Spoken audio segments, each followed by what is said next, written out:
Okay, I just initiated this stream. Hopefully, we are now live.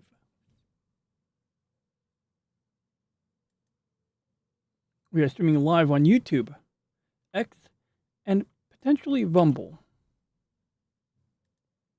And yeah, we're streaming live on Rumble right now. Okay, good. Then we're looking good, aren't we? And I'm going to just validate a few things. I'm going to refresh the YouTube chat. And we'll take it from there. And our basic plan is exactly as it says in the description.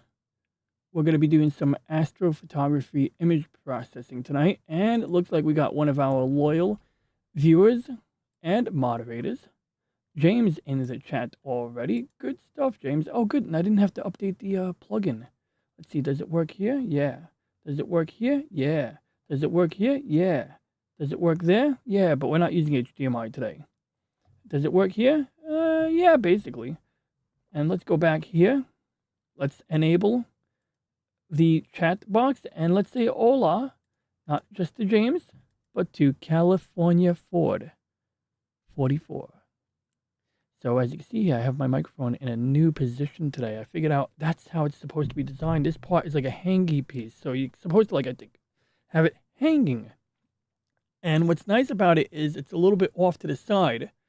So, you know, I mean, I'm experimenting and seeing, but the goal is to not have any of this crap blocking my screen.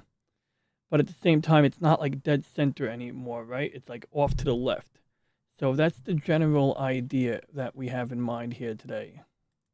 Hey, what's up, some person? Good to see you. It's good to see a friend of a friend of a friend, as well as a friend of the channel. Thanks for tuning in, bud. Turtle. I love my turtles. They're great kids. So let me show you what I was working on, and we'll take it from there. So when we do astrophotography, I'm sure you guys have seen my workflow before. And I'm going to just rehash it a little bit. So first I'm going to open up an application on my computer called Parsec. And that's on my right side monitor. And I can't see it right now. So hang with me just 1 second. What I want to do is I want to put an OBS preview window on one of my other screens so that I can kind of monitor it as we go along, you know? So there we go. So anyway, we're going to connect using Parsec to the Backyard PC. Now, the Backyard PC, it's cloudy outside, so we're not doing any astro imaging. But as I've covered in the past, I periodically have to collect calibration frames. You'll see some astro imagery in a moment, James. It won't be anything from tonight, but you know we got something here. Don't I? In fact, I have months of astro imagery, and we're gonna home in on one particular target, and we're gonna see how far we can get in a reasonable time frame doing the image processing. There is a good chance that I'll finish up after this stream, and I'll have to upload a picture as a YouTube, as a post, like a community post or whatever they call that. But I will try my darndest. Okay, whatever. I'll clean my desk later. I was looking for something that I misplaced and whatever. Okay, but yeah, you get the idea. So anyway, I'll just show you real quick the background, so to speak, what we do to get to this point, and we'll take it from there. But real quick, I do have to make some adjustments because it looks like my webcam is not showing. So I apologize for the picture-in-picture, but I just want to get my face on camera. And I'm going to turn off the VTuber character real quick.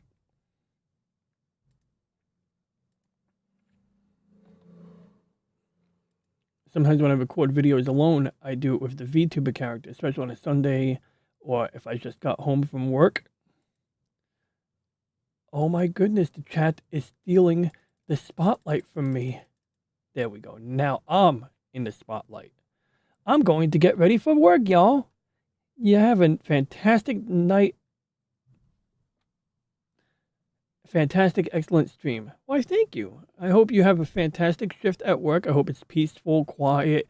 I hope you are, as productive as you wish to be. Or I hope that it's just a nice, slow day where, you are left to chill out. You know what I mean? So, yeah. But it's always good to see you, Callie.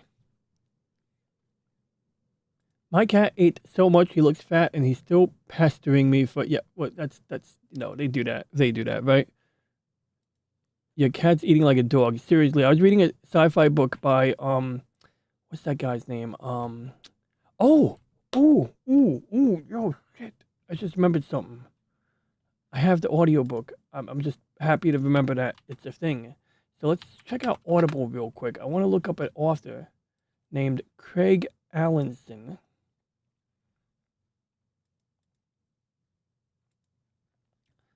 And I want to see something because I'm very excited to point out something exciting. So, Craig Allenson, the author of Expeditionary Force, has released book 18, Gateway. And I didn't start it yet, but it just came out. I've already downloaded it like literally the morning it came out. But why I'm mentioning Craig Allenson is because of another series he released called Convergence. And it's sort of like, to give you, and this relates to the dogs. So it's about a guy named Cashmere Wolf.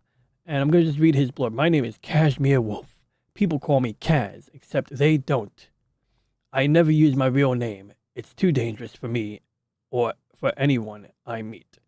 I'm on the run from the law, who think I killed my aunt, and from whomever did kill her. So basically, the people who killed his aunt are coming after him, and the FBI thinks he killed his aunt. Well, he comes across a dog with like, so basically some guy from like fucking, what's that place called, Samaria, put his soul inside of a dog, but the dog's brain is kind of limited, so the dog has some abilities, but for the most part, what it ended up doing is making the dog into a talking dog. So this guy ends up picking up this talking dog one day while leaving the diner and running away from bad guys. And it's funny because the dog talks, he's smart, but when he gives the dog food, the dog wants more food. And he's like, but I just fed you. He's like, you just had the whole fucking thing. You just ate my fucking White Castle without asking me. And the dog's like, yeah, but I'm a dog. And like, he'll literally answer questions like over periodically. He'll just like, whenever he gets a question like of a certain type, the dog will respond, I'm a dog. Like, as if it's like, it's just a matter of fact. Like, well, yeah, of course I can't, of course you can't satisfy my appetite at all because I'm a dog.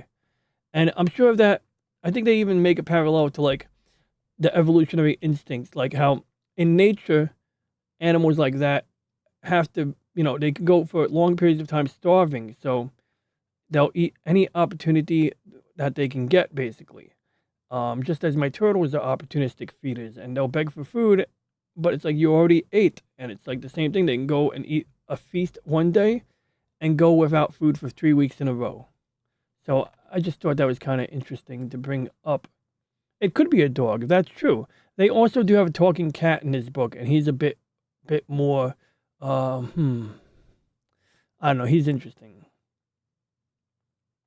Nah, he doesn't walk through walls, but he does have powers, and he's a Maine Coon, so, big motherfucker. So anyway, back on subject matter, back on topic here.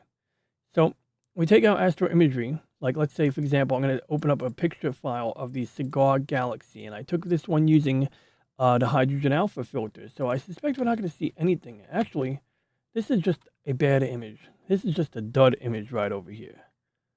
But we're going to just go through the folders and see if we can find an image that is not a dud.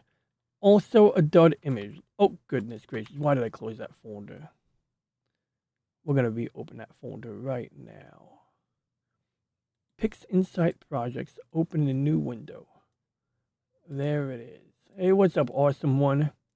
So in this folder, I have a folder called Cigar Duo because it's actually two objects. It's the Cigar Galaxy and its neighbor. And I'm a little confused. I feel like I'm missing something. Oh, here we are, February 2018. This is excellent. So this picture was taken in the red filter. So we should be able to see something. And we do. And you can see in this image right over here, you see this object to the left that looks like a cigar. And you see this over here, which looks like a diffuse star, but it's really a galaxy. It's actually a spiral galaxy. And if we stretch or tweak our histograms, you'll see a hint of its nature, even though like that's obviously not the end result. I think this will give you an idea. You can almost see the faint spiral arms. If you don't see them, don't worry about it. But another image in relation to this target would be the, let's see, that's red. This is the luminance filter. And I made a lot of great progress before the stream, so I'm going to share that. So this is basically a filter that combines all 3 colors, whereas this one is just straight up red. I don't know why this image is dimmer than the other one. Oh, I know why. There we go. So this is all 3 colors combined. This is just red. And then what I want to show you guys is a hydrogen image. So I'm going to find a hydrogen image if it's here. Okay, it looks like this folder here I just found is all LRGB, LRGB, LRGB. So I'm looking for a hydrogen alpha. Okay, that's luminance. That's blue. Okay, that's not a good folder. Okay, that's also blue. And just to show you what I'm doing here, I'm going in these folders here. Oh, wait, I have a solution. So basically, whenever we take pictures, we end up with these files in a format called FITs, and it's like a raw format. And that's why in astrophotography, we call this data, because essentially raw image data is data. And we're using that data to build up or process an image that has all of the details and all of the separate colors combined into one. Now, I think what I'll do is I'll give you guys a high-level overview before we get into the weeds on it. And that's why I said, like I said, I might go into the details after the stream. Like, a while back, James was giving me his grievances about my stream I did one night. But it was also very good feedback. Like, on one angle, it was like Festivus. Festivus, get it? Okay, but jokes aside, no, it was good, some good feedback. And, whether I agree with all of it, it was interesting to me. Because I remember James said, like, look, we come here to buy some pies.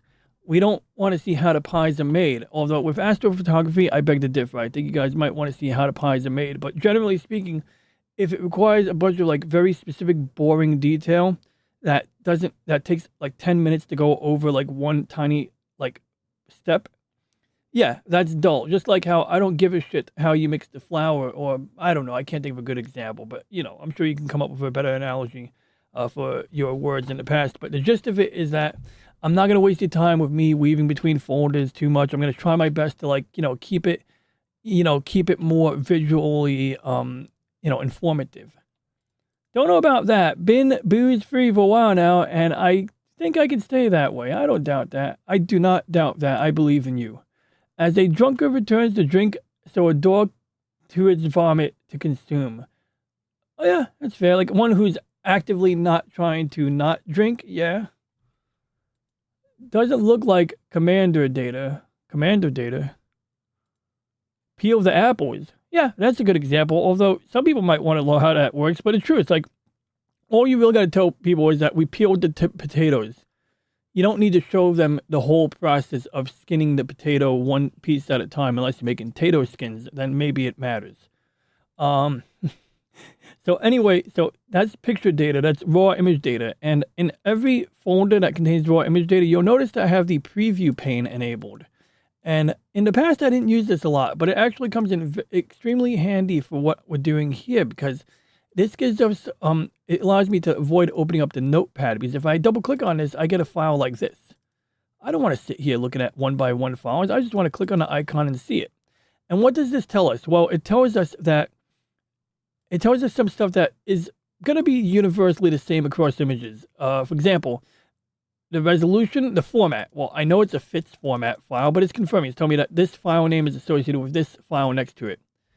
It's then telling me that the resolution is 4164 by 2794. It's telling me that we had the camera set to 16-bit color. It's a 12-bit color camera, but it runs in 16-bit mode. 11 megapixel mode. So basically, this camera could run in 11 megapixel or 47 megapixels, but we run it in 11 megapixel mode because it combines groups of 4 pixels together in order to give us better light gathering ability, so we can essentially run a shorter exposure. It also relates to the optics. So if your telescope has a lot of zoom or has a very wide field of view, that can dictate what size pixel you want. So essentially the 11 megapixel pixel size is optimal for my purposes. From there, the most important pieces of information are the following: the gain and exposure settings. So basically exposure is how many minutes or seconds the shutter is open. This one is a 3-minute exposure at 180 seconds. The gain is 1600. Now, gain, we'll talk about that in a little while, why it matters, but it's similar to adjusting the ISO on an SLR. higher gain means that you get a grainier or noisier image potentially. But it means more light sensitivity. And an interesting aspect about the camera I'm using is that we actually get better, we actually get like what they have a weird operating mode where if you pick a setting higher than 1600 gain, you hit the law of diminishing returns basically. You don't really get any benefit. So each pixel can gather a certain amount of light, and that setting is the optimal setting. And you'll see this is my camera right over here.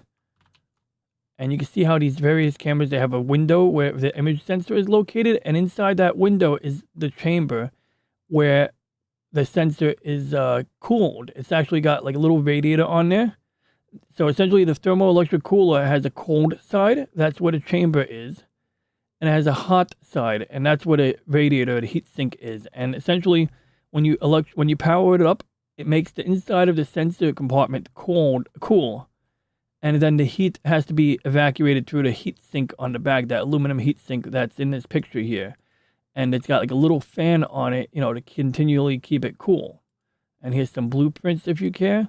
And the unity gain setting, it corresponds to like right here. So you can see it says like 1000 and then, yeah, I don't even, oh, this is the color version. Wait, is it? No, that's not the color version. I think what it's saying is that when you bring it to a number of 1600, you don't gain anything else from the raw image data. So it's kind of showing that, although I admittedly am not reading it clearly. Okay. But essentially, this is the sweet spot. So this graph dictates why I set the gain setting to 1600. But other than that, it's not really important or interesting for those who are not doing image processing. This is ChatGPT, and this, I did something very useful with it. So I'm going to open up a file here I did. So basically what I did was I used ChatGPT to assist in making a script that would help me organize or at least decipher the data. Because like I said before, we have a bunch of folders, and what we have to do is we have to take the colors red, green, and blue and combine them together. But before we could even do that, we have to stack the data together. And there's multiple ways to do that. So for example, I have a video from yesterday I could show you guys, and I think that will probably save you guys a lot of blah blah blabbing.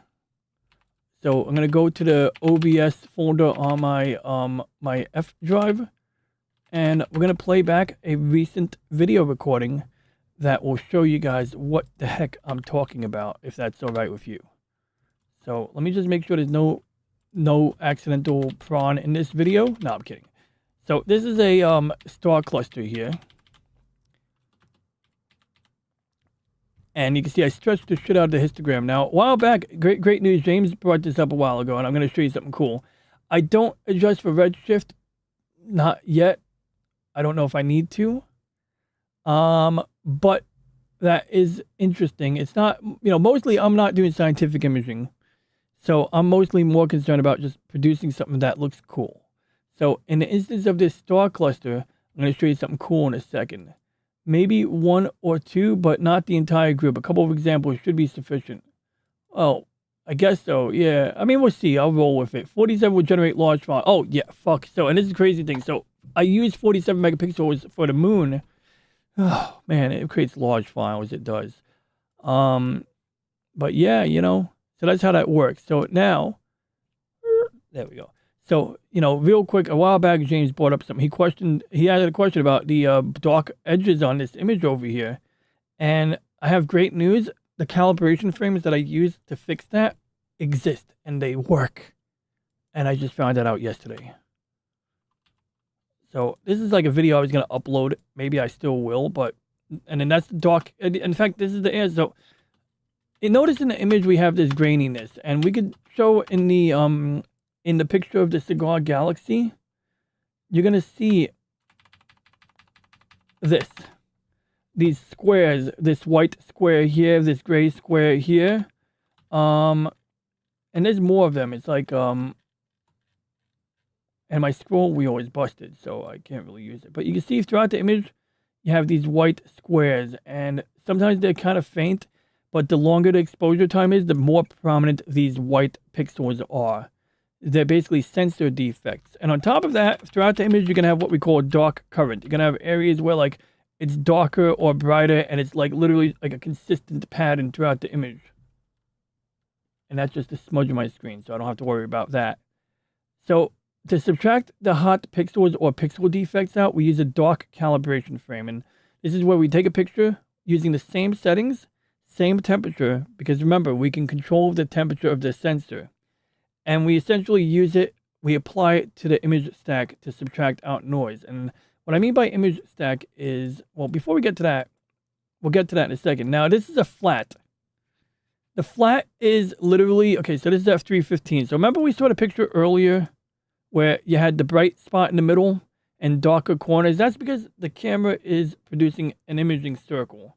You know, it's like a circular thing being, you know, shooting light onto a square or rectangular sensor. So that's what we see here. We see an imaging circle, but the corners get darker.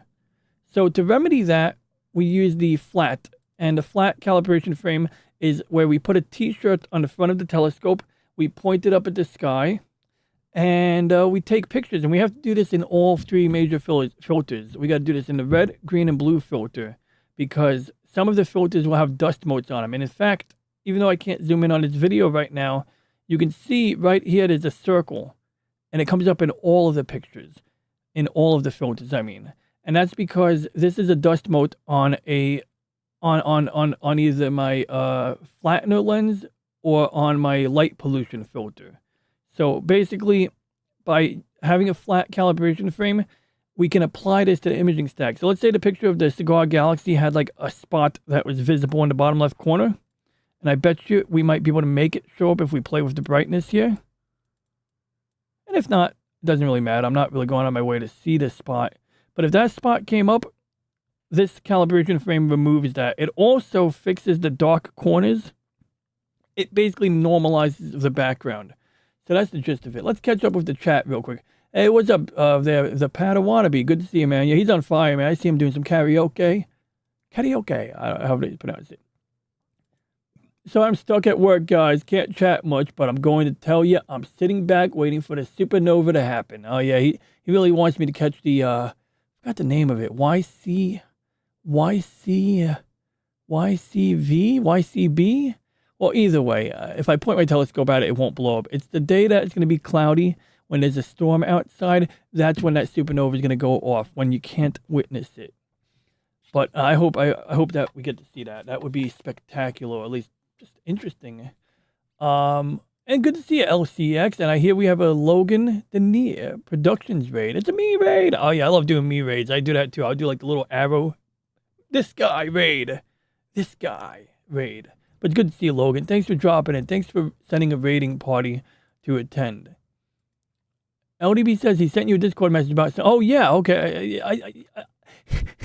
It's funny, I was thinking about that. I was talking to someone the other day. I was saying how, like, oh, yeah, you know, I check my Discord periodically. Sometimes I'll close Discord completely, and I won't reference it for, like, a week or two. And that happened once. Like, I referenced Discord a week or two later, and then you had an interesting idea about, you know, like, doing a show about the Windows, what am I going to do about the end of life for Windows 10? And boy, that's a good idea, and it also has me thinking. But, yeah, I'll get to it. Thanks for the heads up. I will check my Discord after the show. Yeah, it's easy peasy. Easy peasy, 1, 2, 3, as they say. Him raid. How do we know he doesn't want to be a they, them? Did you ask him? Maybe he wants to be a they, them raid. Or maybe he likes to be a him raid. LDP. Oh, nice. I like astronauts. Oh, cool. I know that lady. Well, I don't know her personally, but she's wearing the Advanced Crew Escape suit. And that thing is cool. It's got that safety orange, so if you're in the ocean, people can see you and hopefully pluck you out of the ocean. You got a parachute. It's got the elastic pressure membrane, so that, like, even though it's not a fully pressurized suit, the elastic will keep your blood vessels from releasing stuff under vacuum or low pressure. And, yeah, good suit. And they started wearing those when they returned to flight after Challenger. Prior to that, during Challenger and before, they wore more of a jumpsuit type thing. It was still a flight suit, but it looked like a simple jumpsuit. I'm sure it was a little bit more advanced, but it looked more like regular clothing than a pilot suit. And I believe they also wear this suit on the SR-71 Blackbird. And I believe they also wear this suit, or not, I might be mixing up planes. I think they wear this suit today on the U-2 spy plane, if I'm remembering correctly. But thanks for dropping by, Hein Chari. I appreciate that. Raids are always nice if people chill and chat for a bit. Yeah, you know, hey, look, I'll take the look. If you leave right now, I'll happily accept the like button. You know what I mean? If you click the like button and you leave me, sure, I'd like you to stick around and chat and watch. But, you know, hitting the like button and leaving, that's cool too. Gets the numbers up a little bit. It's even nice if you just get a few extra. Exactly. That's what I'm talking about. And you will spread my Grinch pronouns. I'm a Grinch sexual, and you will spread my Grinch pronouns.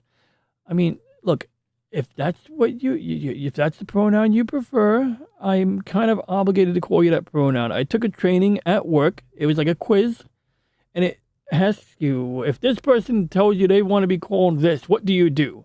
And of course, the correct answer is the opposite of what you think the correct answer is. So you say, you call them by whatever name they ask. I mean, jokes aside, it's no sweat off my back. If somebody looks the part and they want to be called a girl and they're not a girl, I'll go along with it. You know what I mean? But other than that, if you're a guy in a dress and you talk like this and you want me to call you ma'am, I'm gonna try to just go. I may not fight you, but I'm definitely gonna go in a different direction and make sure I'm not in the same place as you. Just saying. I mean, just because I don't want to, be on camera saying, that's dumb. Do you have termites in your smile? I don't think so. Why, do I? Nah, I got some fly tape over here, though. No, that is an offensive stereotype. What about monotypes? What if you don't like stereotypes? What if you like surround sound? A surround type. Mrs. Dadman Walking. Mrs. Dadman Walking been on fire, puttering around in... What's that game called? Fortnite. Puttering around in Fortnite. That was the title of Mrs. Dadman Walking's stream today. It was, yeah. So if you guys like Fortnite, tune in to Mrs. Dadman Walking 55. I just say, yo. Just like Egon from Ghostbusters, when they're digging a hole in the ground and the police comes by and he's like, yo. That was a reference to me being a Grinch. Well, pronouns or being an actual Grinch, either way, we got to address you as such, right? Hey, Mrs. Walking. I just reply with LOL. It's deliciously passive-aggressive. Oh, that works too. Today, somebody on fucking Twitter did something dumb. They fucking, asked Grok in a public comment who the hell was it? So, would Nikola Tesla approve of Elon Musk's current actions or some shit like that? So then I did my own comment thread. I was like, well, I started naming random historical figures. I asked if Emperor Hirohito would approve of Elon Musk's current actions. I asked if Emperor Taisho would approve of Elon's current actions. And I also asked if Baron Nishi, the guy who was in charge of the tanks at Evil... I know. Obviously, I went down a one-track theme on that one. But I just thought it was kind of fun to troll the original commenter who, I don't know, just really? How do you... it's two different eras. How do we know what Tesla would care about? I like quadraphonic 8-track tapes. THX. Okay, I'm not going to do this sound. All right, let's get back on topic before I set myself on the wrong path of rambling. Yeah, that's a bad thing to do, man. I mean, look, it's a mixed bag. Elon's not being perfect in that regard, but overall, my biggest issue is the way that he misinterpreted the Fortran thing. Not Fortran, the COBOL code, or the data being stored on a system using COBOL. But other than that, for the most part, people are nitpicking at the parts where he's making mistakes there, where he's fumbling, and ignoring the areas where he's identifying, fraud, abuse, and or waste. But all things being considered, that's off the topic. Only today somebody on Twitter did something dumb. As far as I know, it's every day. It's true. What's up, Mikey Suze 4? Mike Susie 4, Mikey Suze 4, Mikey Susie 4, or Mike Suze 4? Well, it's good to see you anyway. Flashing lights.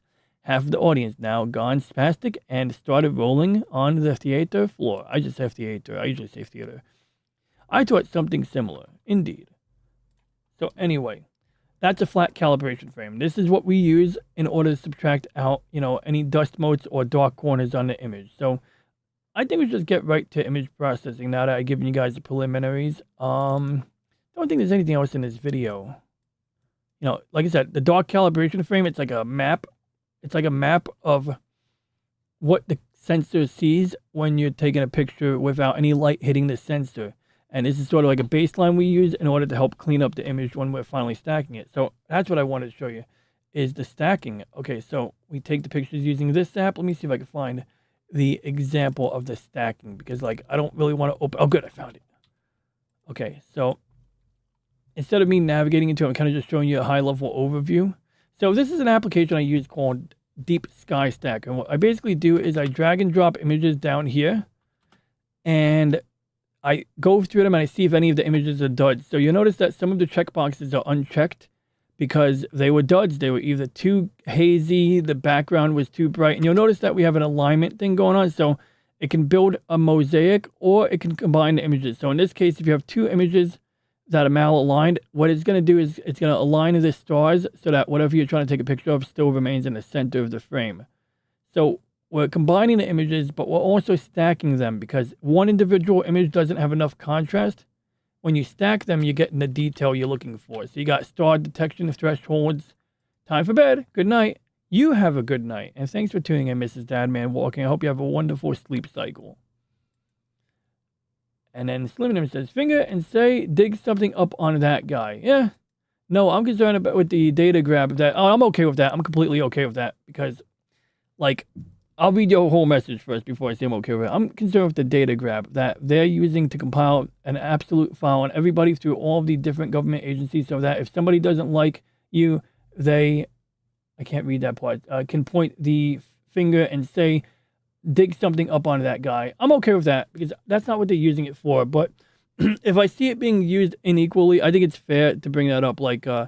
If they have dirt on people on the left and the right and they only use it on people on the left, in fairness, then yeah, I'd say that's uncool. I want to see everyone go to jail, not just people on one side. So when they gave, they made up all these trumped up charges on Trump, and I'm saying, but all these other people committing crimes, and people are like, oh, but we'd have to arrest everyone. I'm like, okay, arrest everybody in Congress, fine.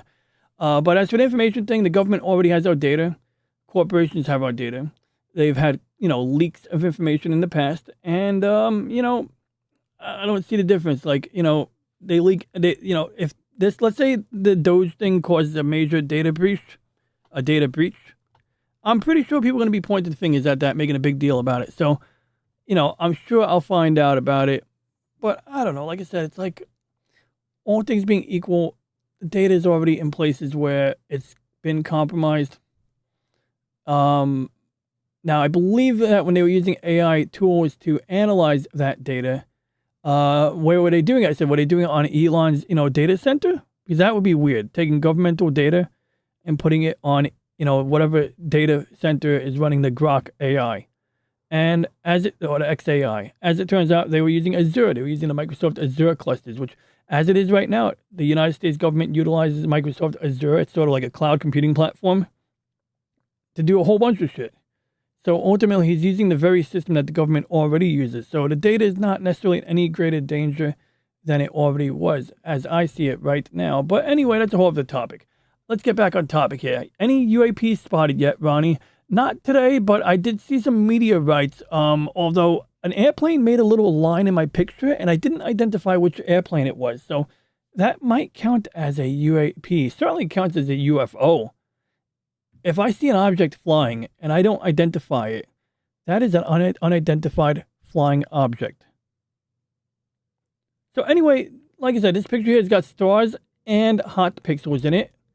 But essentially, let's go to see if we can show you the stacking step. I hope it shows. So in this example, you see, oh, this is perfect. Look, got this gray picture here. And I'm going to show you the color version. And this is after I make some adjustments and save it as a new file. So we take dozens of pictures, we stack them together. So for each filter, we take pictures with a red, blue, and green filter in black and white. we stack the red pictures together. So all of the pictures taken with a red filter have to be stacked. And this is what helps us to do multiple things. In fact, when you mention the UAP, there's one picture in this imaging stack that has a line going through it, like either an airplane or a helicopter or a satellite trail. And it turns out I did not have to delete that picture because the software can identify that while it's stacking the raw data together to give me more detail and better contrast. If it sees an anomaly in there, it can exclude that particular anomaly. So I'm very happy with that. So now, from there, let's show you the result of that effort. I mean, I don't think there's much else interesting in this particular video recording. This is like one of those videos where I recorded it thinking, oh, maybe I'll do an upload. But, you know, like I said, it's like, maybe, maybe not. Oh, cool. Wait, what's that? What was that? What was the guy on the piano? I want to know what the piano guy was. All right, you know, let's get back on topic. All right. So now, let me show you guys the imagery I worked on. So in the thumbnail today, you might have saw a picture like this. And in this picture, it's obviously I'm using Adobe Photoshop. And we do have the layers tab cropped and off to the side.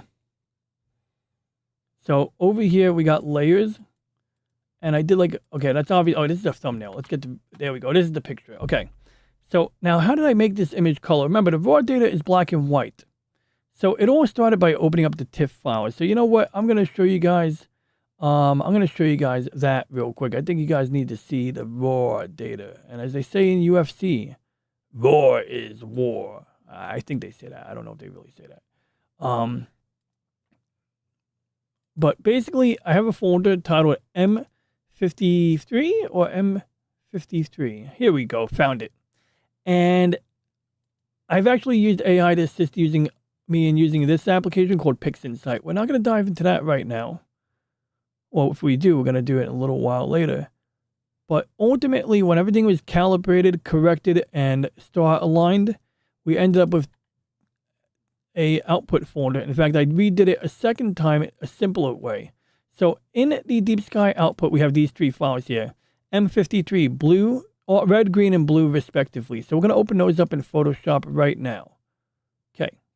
So now in this file here, let me see if I'm going to resize the Photoshop window so that you guys can see all of the relevant parts. Even though normally I like to have the Photoshop window occupy my entire screen, I think it's helpful to show you guys the whole entire window. So now, typically in a Photoshop document, you can have layers, but we did something a little different. So let's take the baseline. How do we do this? How do we turn these three black and white images? And they're black and white. You can see they're all black and white. Yet I know for a fact this black and white image was taken on a color with a red filter in front of the sensor. Well, we start by creating a new document. So I already copied the whole thing. So we're going to call this combination example. RGB, or I don't know. We'll call this RGB integration example. Okay. And I'm going to paste the image in there. But, oh, I got to undo. Why? Because I got to do something else. We don't just do layers. We got to paste in the channels. And I made a mistake here. This is a grayscale image. So I have to close this out again. Press Control-N. RGB int example. And I have to make sure I tell it that this is RGB color. So when I click RGB color, everything else is good. We have a blank document. Now, before I press Control V, I want to show you something. So in Photoshop, typically layers let you do things like this thumbnail. So in this thumbnail, you'll notice that it says turtle approved. That's a layer. Notice that I could turn that layer on and off. Or the bubble, that's a layer. Or the text down here, that's another layer. Even the turtle emoji is a layer, although I don't know which layer he is right now. He's like, yeah, where's the turtle? Oh, there he is. And you can see you can move layers around independently. So have you ever seen a magazine cover where there's somebody on the cover of a magazine and, you know, like they're like blocking the title of the magazine? That's sort of how they do that. And I know there's a lot of graphical design people in here. They know how this stuff works. So real quick, we're going to touch on politics again, even though I really want to avoid that shit like the fucking plague. And that's both everybody who brought up politics so far, including me. I wish I didn't bring that shit up.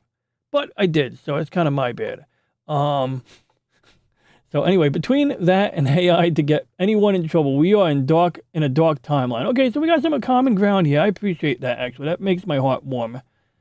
The National Security Agency has always been notorious for those undercover tendencies, Slim. And that's a fair point, too. It's like, that's why, like, I'm not, like, we've had people or agencies at large.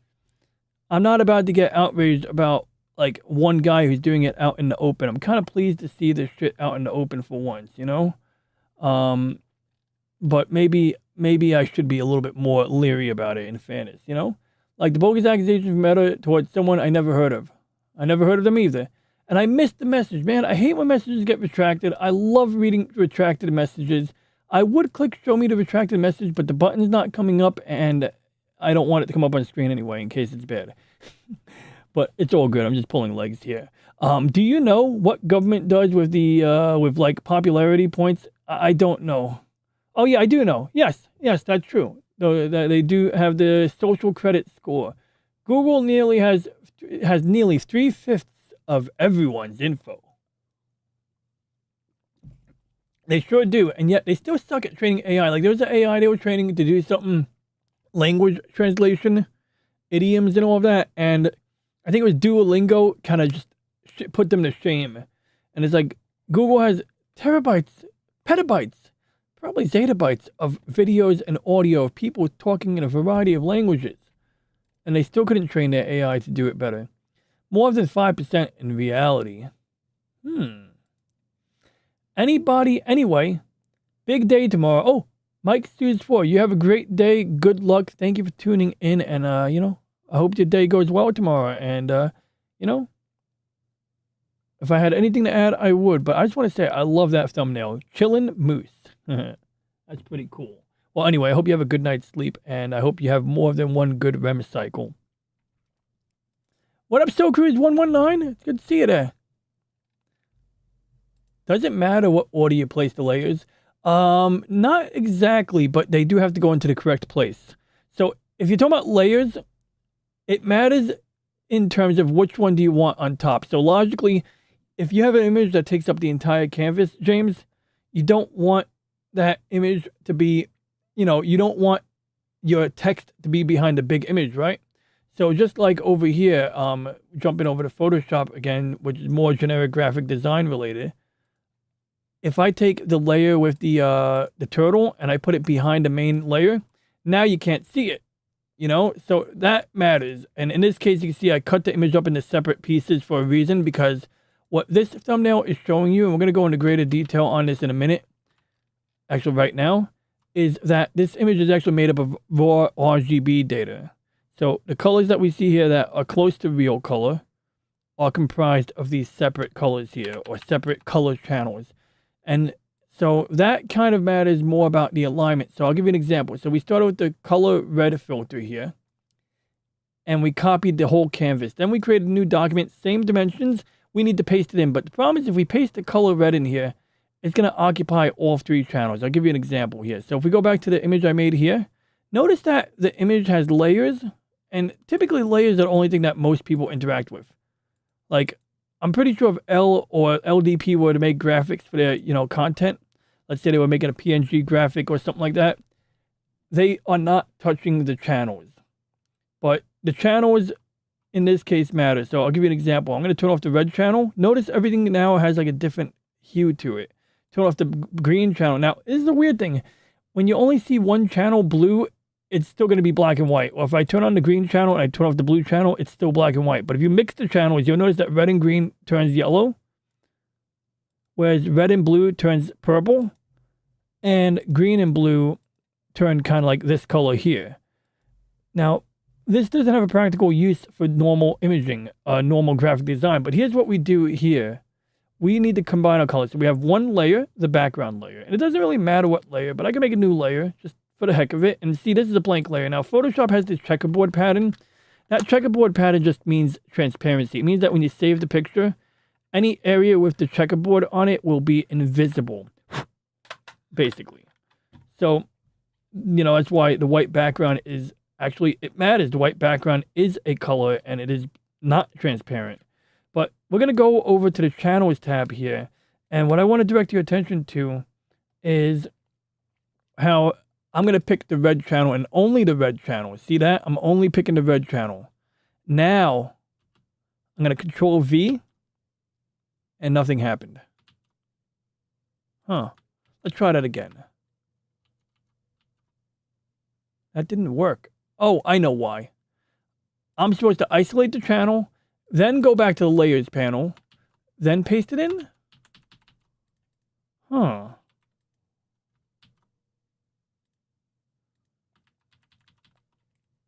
Give me 1 second to figure out what went wrong.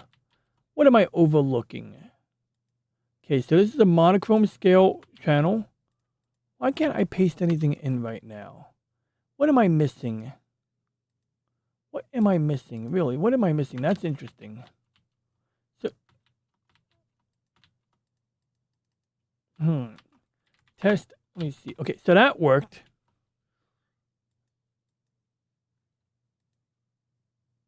There is an alternative way to do this, but I'm trying my darn... Oh, I remember now. Okay, I'm going to do this the ass backwards way. Okay, so I just did this the ass backwards way, and I'm going to explain how we fixed the ass backwards way, because that's how I did it last time, too. Red, blue, and green filters, correct, because those are like your primary colors. So essentially, you know, in fact, like weeks ago, were you here, Slim, when I showed you the old Russian camera? Do you remember that one? It's actually early color photography, Russian. Here we go. I got a really cool example real quick, because this actually ties in directly to how this works. So there was this old way, I don't know if he was old at the time, but there was this Russian guy, and he took these color images. And what you're going to notice about these color images after they've been scanned, they got this like rainbow on the edge of the image. And some of them are just poorly mixed together. And some of them come out pretty nice, you know, like, and all of them definitely have like great historical significance. Now, it's not the pictures I'm so interested in, although they are interesting, but I think the thing that matters is how did the camera work, you know? That's what I care about. So I want you guys to see the camera. And the guy's name was Sergey something. I'm going to not pretend to pronounce that guy's name. Okay, so Sergey camera. Here it is. I got an example. This is from the Library of Congress. Now, this alone probably doesn't show it, but they call it chromatography.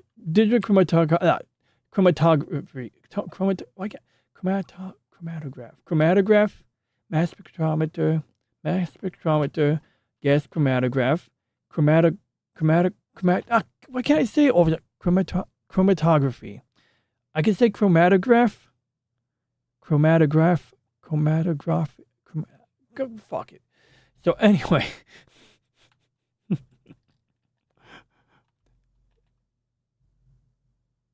photograph of the SAW architecture, transportation, making color images. Okay, good. This is on making color images. So I'm going to zoom in on that a wee bit for you guys, and I'm going to just show you. So first of all, there is no known replica of the camera, but this is the camera by the guy who used it. So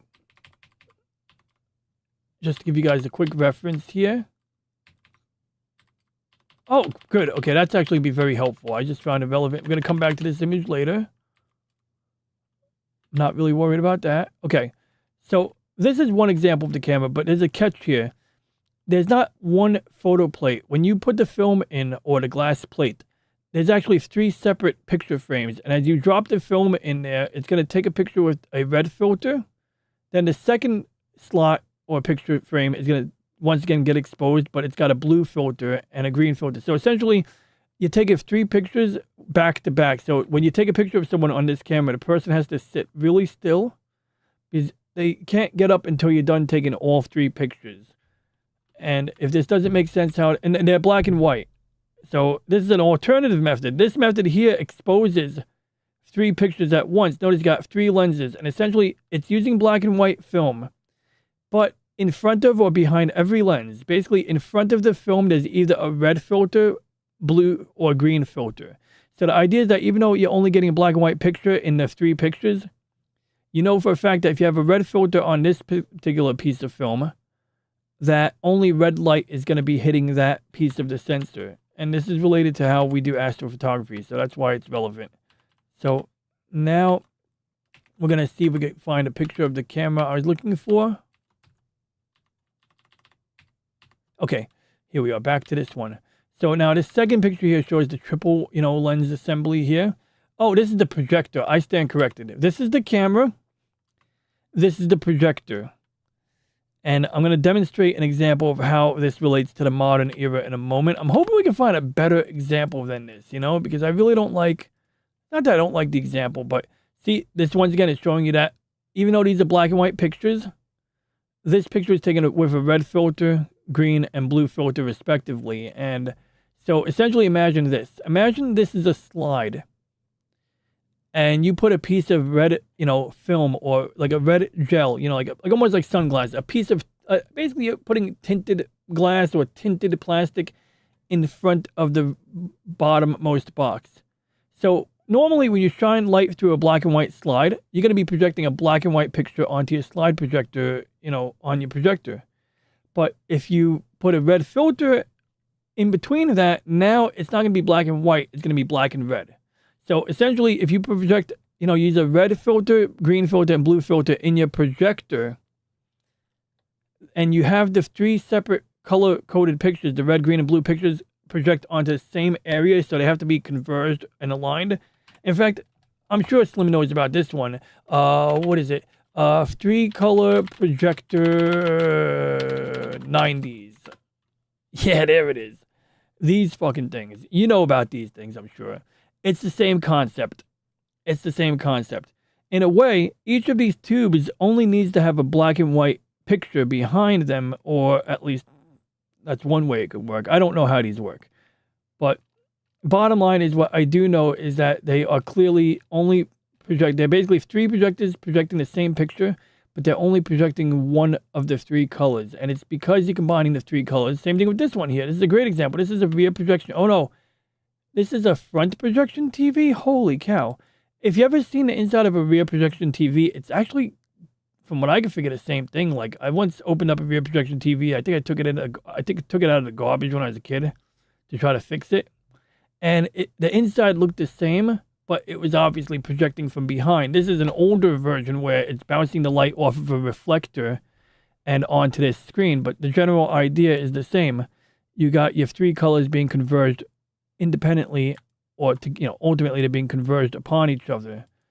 So let's see if we get like another example. Okay, so once again, the electronic file. Okay, so these guys are talking about how they scanned it. So they scan it into 3 layers basically. Then they identify areas where the colors are malaligned and they fix it. And so ultimately that's how they got this green border on the side. It's because they realigned the images and they did some color correction. And they did some fixing upping, so to speak. But I really want to find an example, a better picture of the camera itself. Like, I don't really care about the, oh, perfect. This is it. Just like Michael Jackson's final tour. This is it. Okay, that's terrible. So, you can see, like, essentially, you slide this through. And so, once again, it's all black and white film. That's a black and white photo plate. But the idea is that for a fact that if you have a red filter, green filter, or blue tinted glass filter on the front, then only that color of light is going to expose the black and white film. So then you take the photo plate and you project it through a filter. And that's the thing, like, so that's how, so bottom line is this is how we take the picture. And the projector, I found a picture that's better. I wish I found, this a while ago. I remember a while ago, he was talking about this. Oh, goodness gracious. I think somebody posted some useful stuff here. Okay, so we know about this. We just saw that together. Oh, yeah. Okay, good. I found it. This is perfect. So, that's how you're taking the picture, right? So, the camera has this, but you're putting a photo plate behind the color filters. The thing that they're not showing here is the projector. So, let's see if we can find the projector. Okay, because I think we have a pretty good understanding of how... Oh, okay, this is good.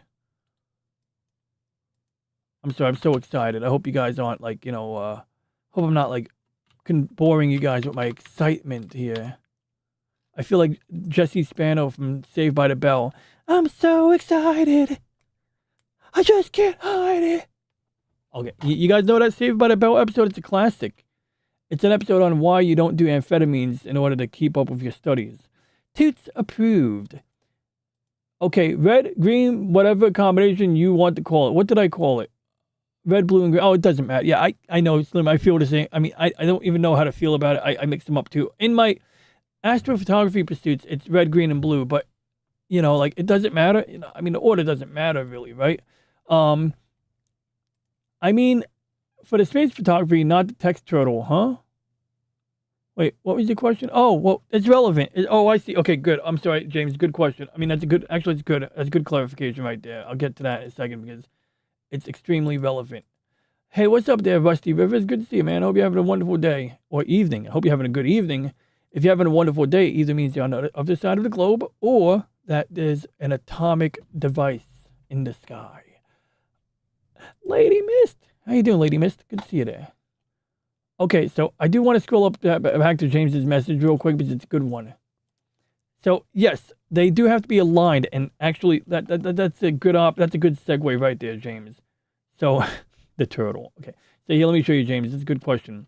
So far I pasted the image in, but in fact, we're gonna build the image right now. We're gonna do it together. So I did a little cheat.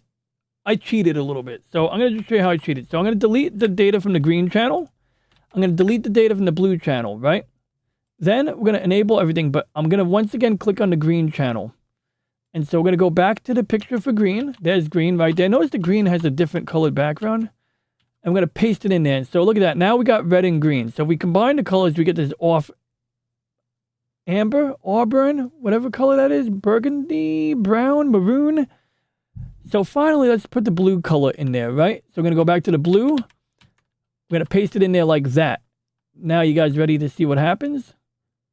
Well, it's broken. That's what happened. All right, hold on. I got to figure out what I did wrong here.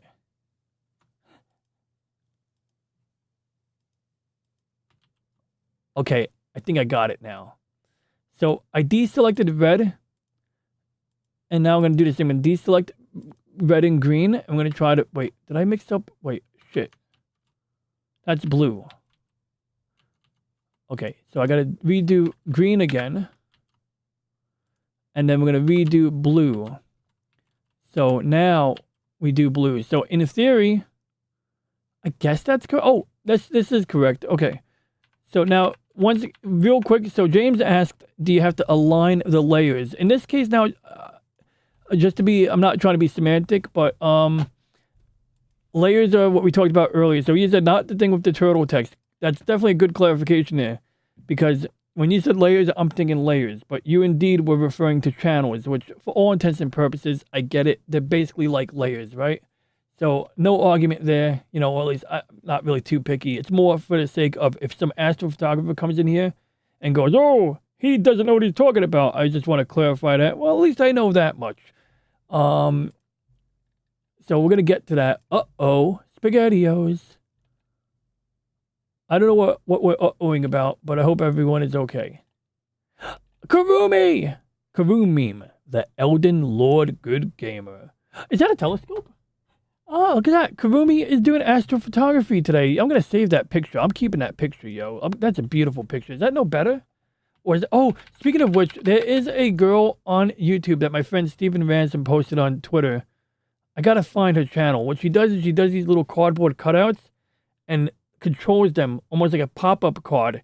And she has one of a lady looking through a telescope, like an anime girl. And she even did the eyepiece, and she made it look like the like when you're looking at Jupiter and the planet is moving through the eyepiece, like she simulated all of that. So that's interesting. I don't know why you have a girl holding a telescope, but I'm all for it, Karumi. I'm all for it, bud. Where was I? Where am I supposed to point my camera? Am I supposed to whatever go there? And I love the efficiency. James L. Mist. Slim Nim, Ronnie, Logan, Rusty, Mikey, So Cruz. Okay, for old enough filters, they would literally have a clamp for your head to keep you from moving. Wow. Like 3D glasses. Oh yeah, interesting example. I think they have those inside old TVs, absolutely. Yes, and I know them, and they are real pain in the ass to get all three projectors aligned. I mean, what is it? You're rotating them, and they have like a slight like tilt to them so that you can rotate them. How hard could it be? Actually, I'm kidding. I'm sure it's very difficult. remember, the quality of the screen that you're projecting to makes a huge difference. Interesting. I have a slide projector screen in a closet downstairs. I noticed it has a bit of a silver look to it. And I remember the term silver screen. Is it true that projector screens in the olden days may have been painted with a silver-based paint? Just kind of thought. What's up, Lemon Pie? Good to see you. You just dropped in time to see us do some fun action stuff. Okay, so here's the fun action. Okay, so here's the problem. James asked, do these have to be aligned correctly, I believe the question was, or does it matter what order? You asked what order they need to be in, James. The order doesn't so much matter. Obviously, it matters that I take the raw data from the red filter and put it in the correct channel. These, I don't think, are in different orders, but bottom line is that you do have to put the right color in the designated slot. In theory, I could create new channels and rename them different things, and it would probably serve the same function. And I think that's why, honestly, I don't technically know how this works. I mean, on the Photoshop side of things, I literally don't know how it works. I just know how to plug in the respective color channels. Yo! I just felt like that needed a sustained yo. What's up there, Chaos View 728? He had a good show yesterday. I was happy to tune in.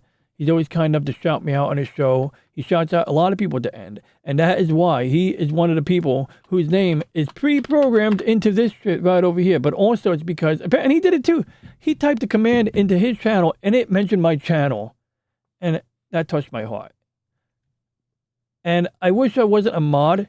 He thought I was a mod already, so I was like, oh man, I was hoping that I wouldn't be a mod so that I could then, make him feel guilty like 2 years from now, being like, wow, man, I've been here all this time, you never made me a mod. But the minute he realized I wasn't a mod, he made it right on the spot, even though it deprives me of the fun of, making him feel guilty later on.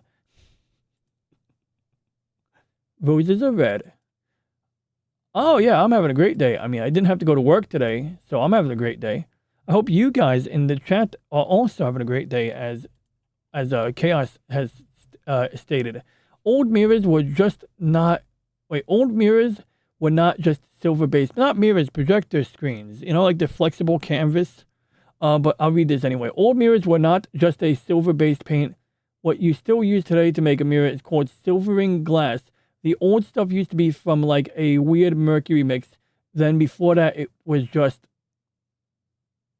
highly polished silver. Yeah, well, I understand that part. Like if you take a piece of glass and you bond silver to the back. And it's interesting. I didn't know about the mercury, but that makes a lot of sense, Slim Nim, because mercury amalgam, like dental fillings. Basically, mercury has this tendency to mix with other metals. So that's why if you take aluminum and what's that shit called? The other one. It's not mercury. It's the other one. It melts in your hand. Oh, man. You're sending me down a rabbit hole here. Metal that melts in your hand. Gallium. Gallium is similar to mercury, but it's not as toxic per se. But what happens to mercury when you do mercury and aluminum? Well, it will eat the aluminum, or it will combine with the aluminum. And so this is similar to the principle of how mercury fillings work. So that's why mercury isn't bad for you in dental fillings. Not, at least not necessarily. You could argue, you could debate it. There may be something I don't know, but this is a time lapse, and you can see how like it's doing something to the metal. All he did was put one drop of mercury on a block of aluminum, on one drop of gallium on a piece of aluminum, and it's fucking growing a beanstalk. And it's certainly making the metal very porous. Like, it's not going to be something that can do anything useful, right? So now what about, and look, gallium versus titanium. Here's another example. This guy's going to destroy this lock using nothing but gallium. So apparently you could break into locks using gallium. So even this magical titanium lock becomes like ridiculously brittle if you, or does it? Apparently, yeah, he's taking it apart with like minimal force. Like, look at that. So then if we do like, what about this? Mercury and aluminum reaction. And before we do that, we're going to open up 2 new browser tabs so I can tune into my 2 friends. Callie said she had to go to work, but here she is. She's streaming. She left my show to go streaming on hers. Now, can you guys tune into Callie 444? She's sweet. In fact, I got to add her to the list. oh, these people left me, including L. No, I'm kidding. It's cool. RS is the man, and we're going to be tuning into RS after this. But for now, I'm going to pause it so my computer doesn't lose life. And we got Jedi, Outcast being played by Linux, low-spec Linux. But anyway, aluminum and mercury, it's the same friggin' thing, right? And so the idea is that silver has antimicrobial properties, but it's really hard to take silver and melt it correctly, right? To put it in your mouth. So by mixing mercury and silver together, you create a different, basically the mercury amalgam is much easier. It's soft. Until it hardens, it's soft. You can put it in there, you can smooth it out, you can make it go into the filling, go into the cavity. So, there's different engineering or, applications, I guess you would say, for this reaction. But how do we get on here again? How do we get on this topic? Oh yeah, highly polished silver. So the reason I bring this up, Slim Nim, is because it makes me think that it's not, it's not surprising what you're saying, that if you want to make a mirror, you could potentially use mercury and silver. That would soften up the silver, make it malleable without you melting it per se. And I guess they could then put like a smooth, even coating of that silver mercury material on the back of the mirror, thereby making it mirroring. Another method of doing it is, how do you make telescope mirrors? Now that's actually interesting too. Telescope mirror making Dobson. So there's this old guy, he was a monk, and he was a former monk, and he does these videos, or he did these VHS videos from what I could figure. And let me see if I can get you guys some sound on this here. I mean, it's not critical that we get sound on it. I don't want to linger on this topic too long, but I think you guys might be interested. So I'm going to hook it up for you, all right? So I got my Bluetooth headphones. I'm going to lower the volume a wee bit. Particle, much larger size particles. Oh, I got Stalk of Iron. I need to pause Stalk of Iron. I love Stalk of Iron, but I have to pause him. I can't play, him singing while we're streaming, right? Unless you guys want to hear him sing while I'm streaming. After each. Okay, so Dobson is this cool man. Diseases of the tool are not So he's got a piece of porthole glass from a boat, and he's going to make a mirror out of it. So he's cleaning the glass. He's showing you how you do this cleaning. Keep it turning around all the time, and keep the middle of the top one against the edges of the bottom one. And instead of using sandpaper, he puts grit on it. So that's why in this video you see him pouring grit onto the thing. Or he's got this powdered. I do a whole lot of pitch laps per class, you see. So I don't. It's on. So there we go. So he's pouring the grit onto on it. Those little hills, you see, and it won't slither around. And then he's using another piece of glass, and sometimes he'll use a piece of glass that has pitch on it, tar basically. So you could have the tar with the grit on it rubbing on the mirror. Hills. But the idea is that he's trying to make the mirror into a curve, so to speak. Gradually leak. But even for quite a while it'll do that. See, he's rotating it. If you dance this tool around like this, the chances are that the curves will stay sufficiently the same, sufficiently meshed, so that we won't have a sticking problem. If it really gets stuck, you can pound them apart as I do, or you can soak them in warm water, as I say. It's going to join to our fresh grit. So now he's putting pitch on it. Well, now he's showing kids how to do it. So don't leave them wet pressed over long periods. He's doing more polishing, fine polishing. Now, why am I talking about this? Well, we got to go over to the silver, right? So how does silver relate to this? Well, it does. So that's the finished telescope. Somewhere in between here, he's going to have to get it silvered. He's going to have to bring it to a guy who can put silver onto that mirror. Because remember, that's not a mirror yet. It's just a piece of glass. Now that we know our focal length, and now that we've bought the tool, the lid goes back to her.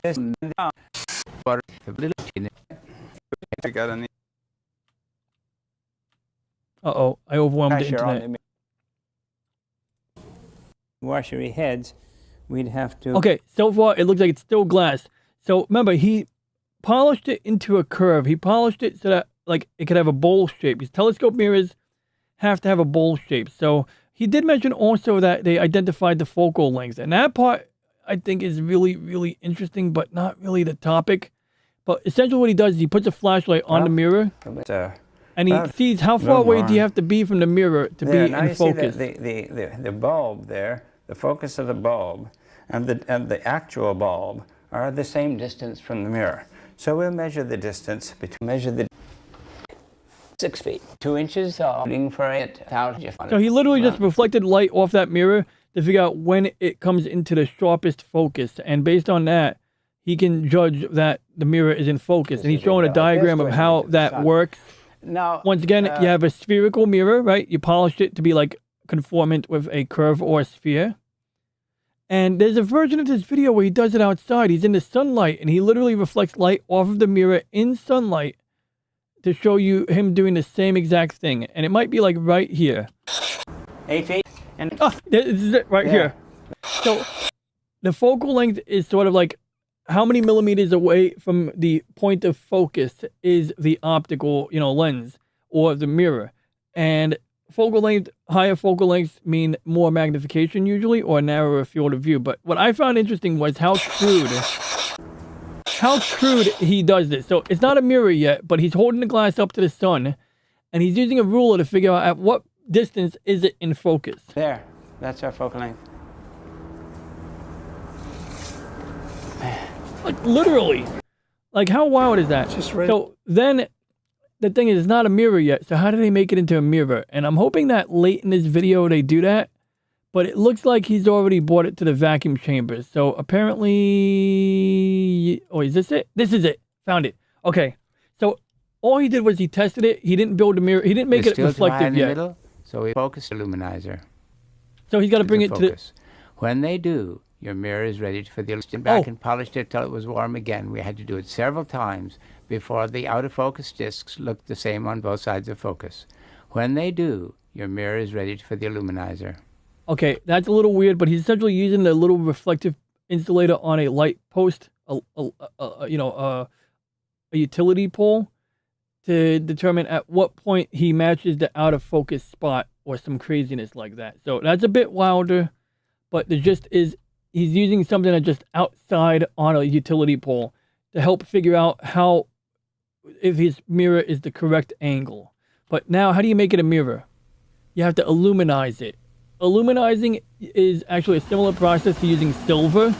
So essentially, they put it in a vacuum chamber, and they use a piece of aluminum or a piece of silver, and they pass an electrical current through it. And somehow, it turns the aluminum or silver into a gas that then gets deposited on the glass. It's a lot like electroplating in a way. The luminizer like we did. So I just want to Most people, of course, don't bring their mirrors down to the luminizer like we did. They look at the magazines to find out where to send them. We have, in this case, soaked the mirror in acid and then cleaned it up with water. And now we're cleaning it with methanol before it goes into the vacuum chamber to get the aluminum coat on. I hope you guys can hear this.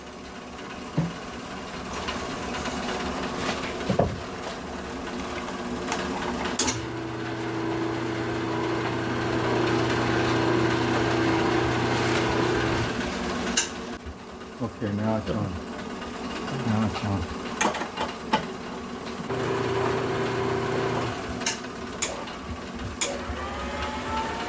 Sort of. Oh, jeez.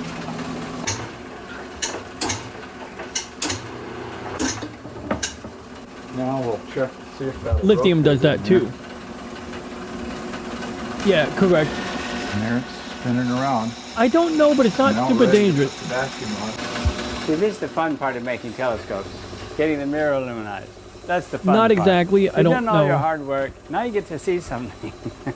I don't think that's how it works. Oh, yeah. Liquid mirror telescope, completely different animal. But yes, I know what you're talking about. That's like, I don't even know if they're using those, but yeah.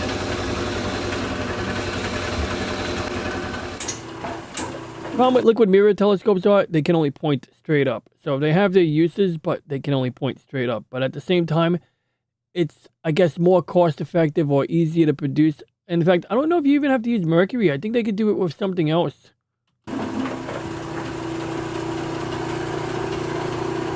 That's correct. It doesn't look too hazy, does Yeah, it? concave or It's convex, not correct. as bright as... Concave sounds right.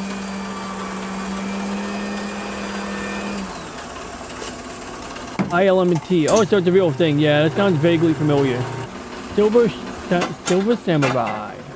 Yeah, I think it's concave is basically the inward curve, and convex or concurve is the opposite one. Oh, it looks Sorry. better than I thought it would. Now,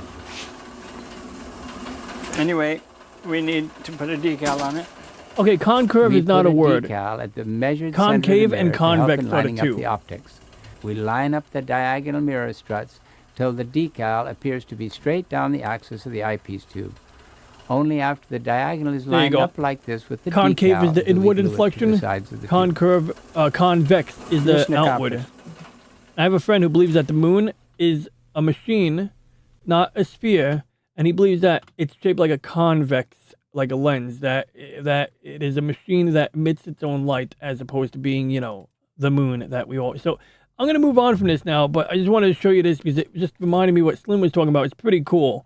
Same thing depending on which way you look at it. Yep, luminizing is different than the silver ring. Yep, silver plating. And yada yada yada. But I believe you could get a mirror illuminized with silver, so to speak. It's much harder process than... Is it? Oh, I didn't know that. And I don't know if there's an advantage to one or the other. Like, is one or the other more or less prone to oxidation, for example? You're getting more molecularly sound to the glass as opposed to just giving it a backing. Ah, yeah, exactly. So that's why he's using the vacuum chamber. That's why he has to clean it very thoroughly. That's why, you know, Dr. Dobson or Mr. Dobson did what he did. So, you know, I just thought that was great. Yeah, I'll leave a link to this video in case anybody's interested. It's a fantastic video. I think you guys, you know... We line up... I want to make sure I send you a link that doesn't skip to the end of the video. So yeah, this is the Dobbs building a Dobsonian, okay, John Dobson telescope building. We've been concurved. Giant eyeball lens. Yep, exactly. And it is the beyond the concurve. Oh, she ended her stream. And somebody... Oh, she didn't end the stream. Well, I'm not watching it because I'm doing my own stream, California Ford 44. But I'm kidding. She's cool. We love Cali. Yeah, I'll hit the like button. But I still got to pause it. I got to pause this too. But we'll hit the like button too. I'm going to go visit him in Oris. Did I hit like on Oris? I did not. That is a travesty. But now I did. Okay, so back on topic. Was that loud? I apologize for the loud clapping, guys. Okay, so... They don't have to be in the correct order, but they do have to be aligned. So there's many ways to do it. There's semi-automatic ways to do it, I'm sure. But I'm just going to show you a couple ways that I would go about doing it manually. So basically, I press the letter V in Photoshop to get this arrow here. And notice I can move it around. Now, typically, I would just move it around using the arrow keys. And I'll show you that in a second. But for now, we're going to turn on the red and green layers only. So here's red, here's green. So easily, what we would do is look at the three... Wait, I'm sorry about that. I had a little malfunction with the stream deck there. So let me do that again. How long was I out of commission on the picture there? So, okay. Once again, we got the 3 color channels. The order doesn't matter, but everything has to be in the correct channel. So I took the black and white image, which was actually derived from the red, red filter data. And I'm just going to align it based on these 3 stars. You see, look, we got red, green, in 3 points here. So that's going to be the easiest one to align. You can do it manually, and Photoshop might even make it snap to place, but in this case, it's snapping to the edge of the frame, so it's not lining up. But that's all right, because I am going to do it myself anyway. So we're going to scroll up, and I'm going to use the arrow keys, and I'm just going to do this. See, I can move it manually like that, and you can see as the colors converge. And it's just like, those TVs or the Russian guy. Now, interestingly, it looks like we're a little bit malaligned here. And sometimes you just can't get it right. Sometimes you settle for close enough. Actually, no, this looks like this is correct. Now, one thing that does happen, I'm going to show you in a minute, that tends to plague me. And I'll explain how I remedy that in a second. Aside from the fact that my scroll wheel is messed up. Oh my god, a scroll wheel is just busted. All right.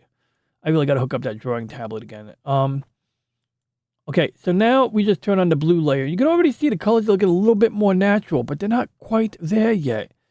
So once again, I'm going to move, I'm going to pick the blue layer. I'm going to move that one independently. So you can definitely see the blue star cluster. This is a globular star cluster. And you can see the group of 3 stars in a triangle formation up here. So far, so good, right? Con! Like the same way you have 2 mirrors on the side of your car. Oh, yeah. Great example. Yeah. And that's why it makes things look, what, smaller or larger? Thanks for sharing the link. It's fascinating. Oh, you're most welcome. I hope you enjoyed it. Yeah, Dobson too. You know, like I said, he was a monk. He's got an interesting. Look up his history if you watch him and you're curious about the man behind the video.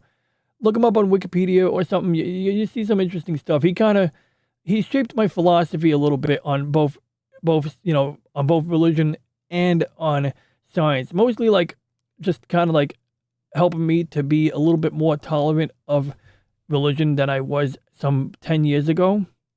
Some 10 years ago, I was kind of going down that whole atheism rabbit hole, which I don't have a problem with that at all, per se. I have a problem with the religious atheists, the people who like are literally religious about their atheism, if that makes sense. But that's a whole other rabbit hole. Basically, I learned that some of these religious atheists I felt were intolerant of people who are devout Christians. And I realized, no, you got to, like, if you're going to preach tolerance, you got to be tolerant. You can't just be, like, tolerant of people who aren't believers because you think that people who are believers are lesser or whatever the case is. I mean, that's a whole rabbit hole, but I'm sure you've seen these guys. Some of them are interesting. Some of them have some interesting insights. One of these days we could talk about that topic. I don't want to, go down that rabbit hole. One makes things look closer, but bottom line is, yeah, Dobson in particularly, he was a bit too into like teaching people around outside the convent to be able to stay in the convent, so to speak, the monastery. And I believe his dad or his family lived in China way back when he was younger. I believe he or his father was a missionary in China. So he's got an interesting backstory. Just give us the spin on the Mercury in the telescope, man. I don't know. I gotta look that up. Have you used the OLO filter yet? No, but I have used the O3 filter, but just not extensively. Red, green, and blue. Red, green, and blue. What? Wait. Red, green, and blue huge shifts sometimes.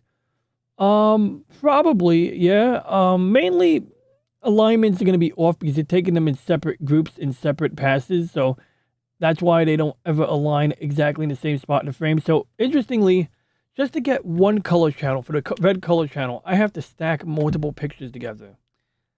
And just doing that alone, can be a process. So I think that after I show you the color combination, I'm going to give you guys a simplistic version. I was going to show you how I use PixInsight. But PixInsight is a pretty advanced program. And I'll be honest with you guys, most of the time I spend it talking to ChatGPT to walk me through it. Although it seems that sometimes it's really perfect and other times it's really bad at it. So in a moment, we're going to talk about how we get the red channel, just to give you guys an example. But first, let's align the blue channel. And then maybe I can better elucidate your question, Slim Nim.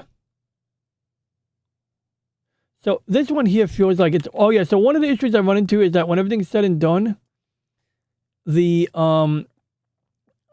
like I'll end up with like usually like an excess of red surrounding a star. In this case, it looks like the blue is just way too weak, if that makes sense. And so it looks almost like green is overpowering everything else. And there's different ways we'd go about managing that. But typically, I would have done that at an earlier stage in the process. In fact, this just looks completely off. Oh, God. The zoom is not working again. But we are going to go ahead. We're going to just fix the green stars just for fun of it right now. This is not the authoritative, correct process of doing this. But I'll show you an example of something in a second that is a little bit further along. So I'm just going to guess how I would do this. But the way I would do this is maybe reduce the green levels a little bit, maybe. Or do some like histogram adjustment, whatever this thing is called. We don't want to remove too much green, right? But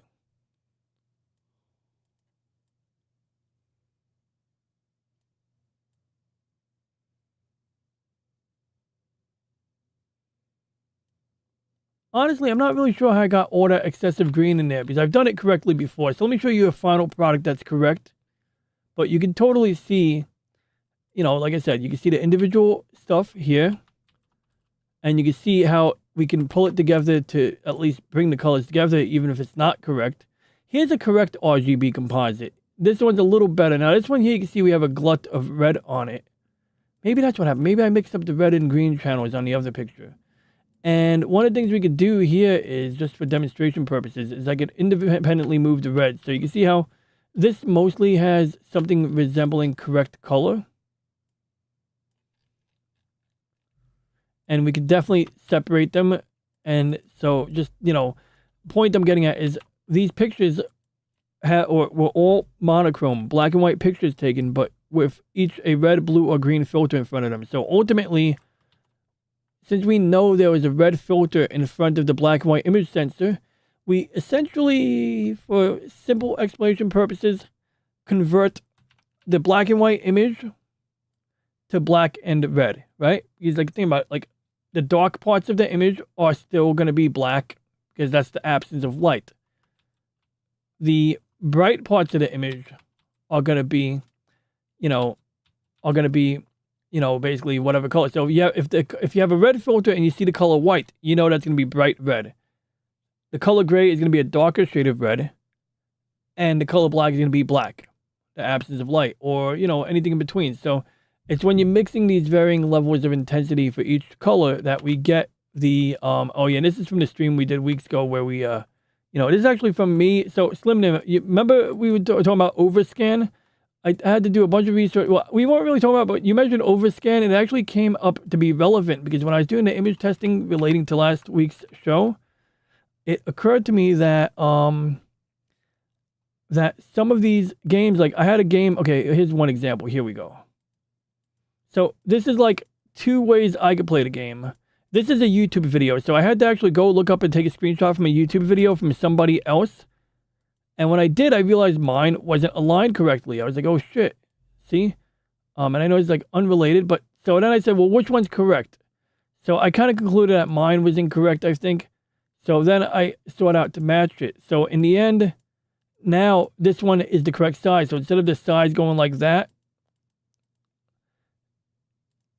it is, you know, doing this. And it's like, you can see how like my scan lines, the grill, we can see the grill in there.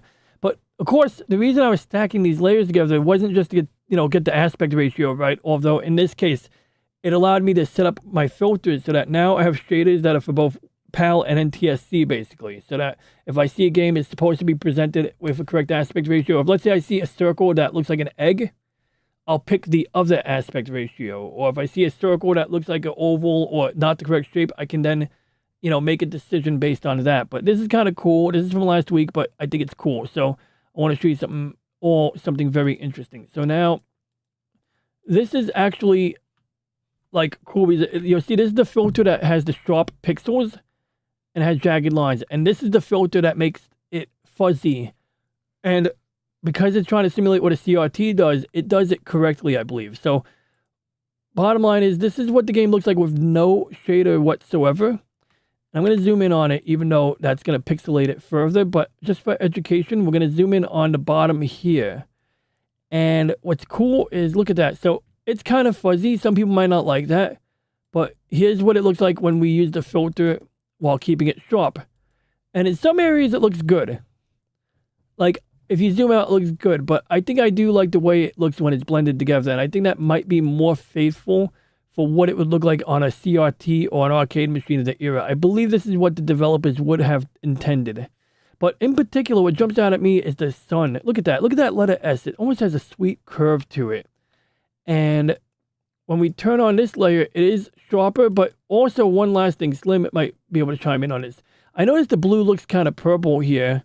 So it seems that also they picked a color that looks more like purple, knowing that it would look like blue when it was presented on a CRT. I don't know if that's just me making shit up, but it kind of makes sense to me. Exactly. See, I'm correct. No, I'm kidding. So what are we saying exactly to?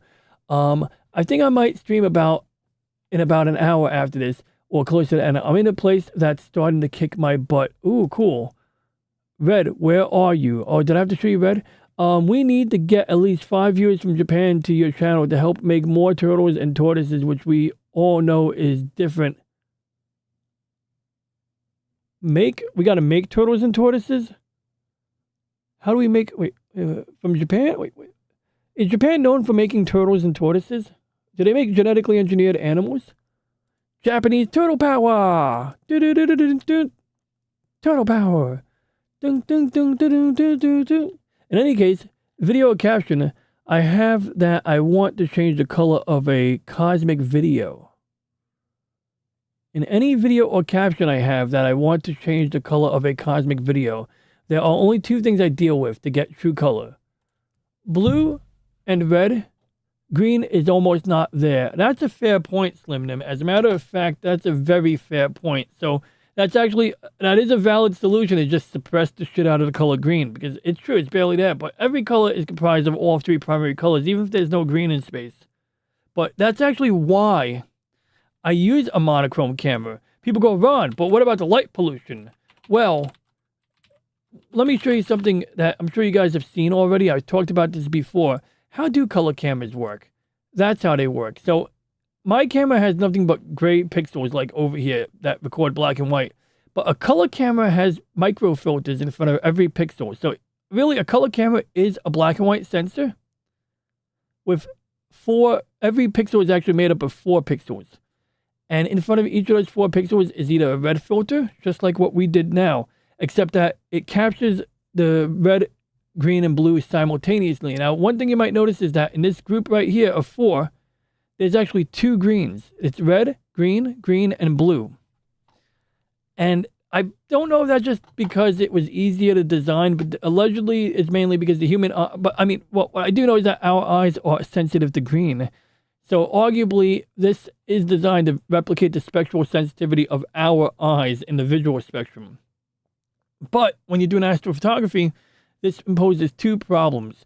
One, red photons, if they land on any of the green, if a red or blue photon lands on the green, it doesn't really register. You know, same thing, like if a green photon lands on a red or blue pixel, it's not going to register. So imagine how many red or blue photons are going to end up landing on the green squares. That's wasted data. So in other words, it means that I have to have an increased exposure time, or I have to take more sub-exposures. Now let's talk about sub-exposures. I'm going to show you my workflow, a simple version of my workflow right now. Okay, so remember we talked about the folder full of pictures here that we use in order to create our astro imagery? We're going to do the cigar galaxy real quick in hydrogen alpha right now, because I think that's going to be a real treat for us. So hydrogen alpha is a very specific shade of red. Actually, wait, are we doing hydrogen? Maybe not, because I remember we had a botched image in hydrogen alpha, so maybe we shouldn't do hydrogen. Let's see. Oh, perfect. Okay, so this is actually kind of cool. So in this picture here, you can barely see the cigar galaxy. Yet in the previous picture, you did see it. You know, like you can see cigar. Here's one right here, cigar. So what's happening? This one here, the reason you don't see the cigar is because the middle of it is a red outburst. And just to give you guys an example, I'm going to show you what the cigar galaxy it looks like on a really clear image. And this is a probably overly high quality version of it. But you can definitely see. Can you guys see the screen? I can't see the screen. Wait, let me make sure I can. Let me make sure you guys can see the screen. Where the hell did I put the window with the OBS preview on it? I lost it. All right, so I don't know if you guys can see it, but hopefully you can. No, I'm kidding. Wait, where is it? Where is it? Where is it? Oh, here it is. Okay, good. Oh crap! Wait. How did I do that? Oh, I see. Okay, sorry about that. I hit the wrong button. So anyway. Cigar galaxy in one picture, and here's another picture with the cigar on the opposite side. So what you'll notice is that my scroll wheel is messed up. But while this gets the majority of the cigar shape, this image doesn't get the cigar shape. This image here only gets the part that shines in the middle. So what is that shiny part in the middle? Well, let me show you. So if we go here and I reopen the video window so I can make sure I see a preview, there's many ways to sight this target, but I want to show you guys a more crappy version or like a lower quality version. I don't want to show you the Hubble data, you know what I mean? Like, I'd much rather show you some like amateur imagery, you know? In fact, this would be sufficiently amateur, but let me see here. Amateur. Oh wait, I could have done that. I misspelled amateur, but here we are. We got, oh good. Okay, there we go. We're getting there. We're finding a lot of good examples here. Okay. So actually we could have done Astrobin, and I misspelled Astrobin. Astrobin. Sounds like Astro. Okay, let's just focus. Okay, so here's like, okay, that's BBC Sky Magazine. Who gives a shit? I'm not giving you any cookies. Here's a good one. I think this one I like. So I know we're jumping all over the place, but I want to really show you like what. Okay, good. This is perfect because it's such a low quality image. Like this is actually a good example. So low resolution, probably taken 10 years ago by some guy who had equipment back in the day when it was still expensive to get a 1 megapixel camera for astronomy. University Television, Comcast, 2017. Yeah. So this guy took this on God knows what kind of camera. Does it say? It doesn't say. That's a shame. I wish I knew what kind of camera they used. But I don't know. This might be a high quality image. But the point is that, remember, we had to get red, green, and blue in separate passes. And that part in the middle that's red, you do get the color red. But to get the part that shines in an outburst, you need long exposures using the hydrogen filter, which is a very specific shade of the color red. Here we go. This is what I wanted to show you guys. So this is a guy named Lowbrow Astronomers. Okay, this page is produced by members of the University Lowbrow Astronomers. Okay, Lowbrow Astrophotos. I guess that is another way of saying low quality. Oh, we got to do the solar data at some point.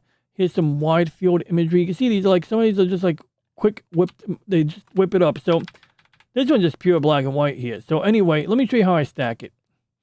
So we got to just take the hydrogen data alone. And we're going to just select it alone. And typically what I would do is I would sort by details. I would sort the details. I'd hit type. So then we tell it these are light frames because they are. They're not darks. They're lights. So, oops. So what we're going to do is we're going to click light. Now here's the thing.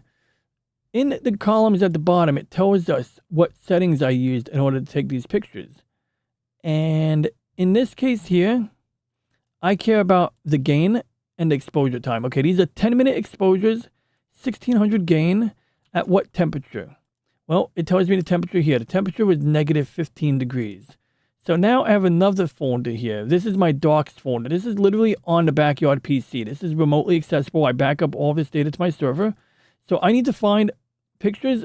Remember, those are the blank pictures where I put the lens cap on and I take a picture of the lens cap using the same settings and the same temperature. So I have to take 50 pictures and stack them together to make a master doc. And for this particular filter, a master doc frame at negative 15 degrees Celsius with the corresponding matching settings, which would be 1600 at 600 seconds, looks like this. No, it doesn't look like that. It looks like this. And, it's not much to see, but this is what we're going to use to subtract out the noise. So now, how do we use it? Well, in this case, it's very simple. We just drag and drop it down here, and we tell the software, this is a doc frame. Boom. So all of these pictures were taken with the camera set to negative 16 degrees. And this picture was taken with the camera set to negative 16. And interestingly, okay, the pictures do come up over here. I just want to make sure the pictures actually came up. Now, remember I told you about the flat calibration frames where the edge of the picture gets kind of like, distorted. We got vignetting, they call it. where the edge of the picture gets darker and the middle of the picture is brighter. Now, I don't know if we have a, no, we don't have a flat calibration frame. Here we go, found them.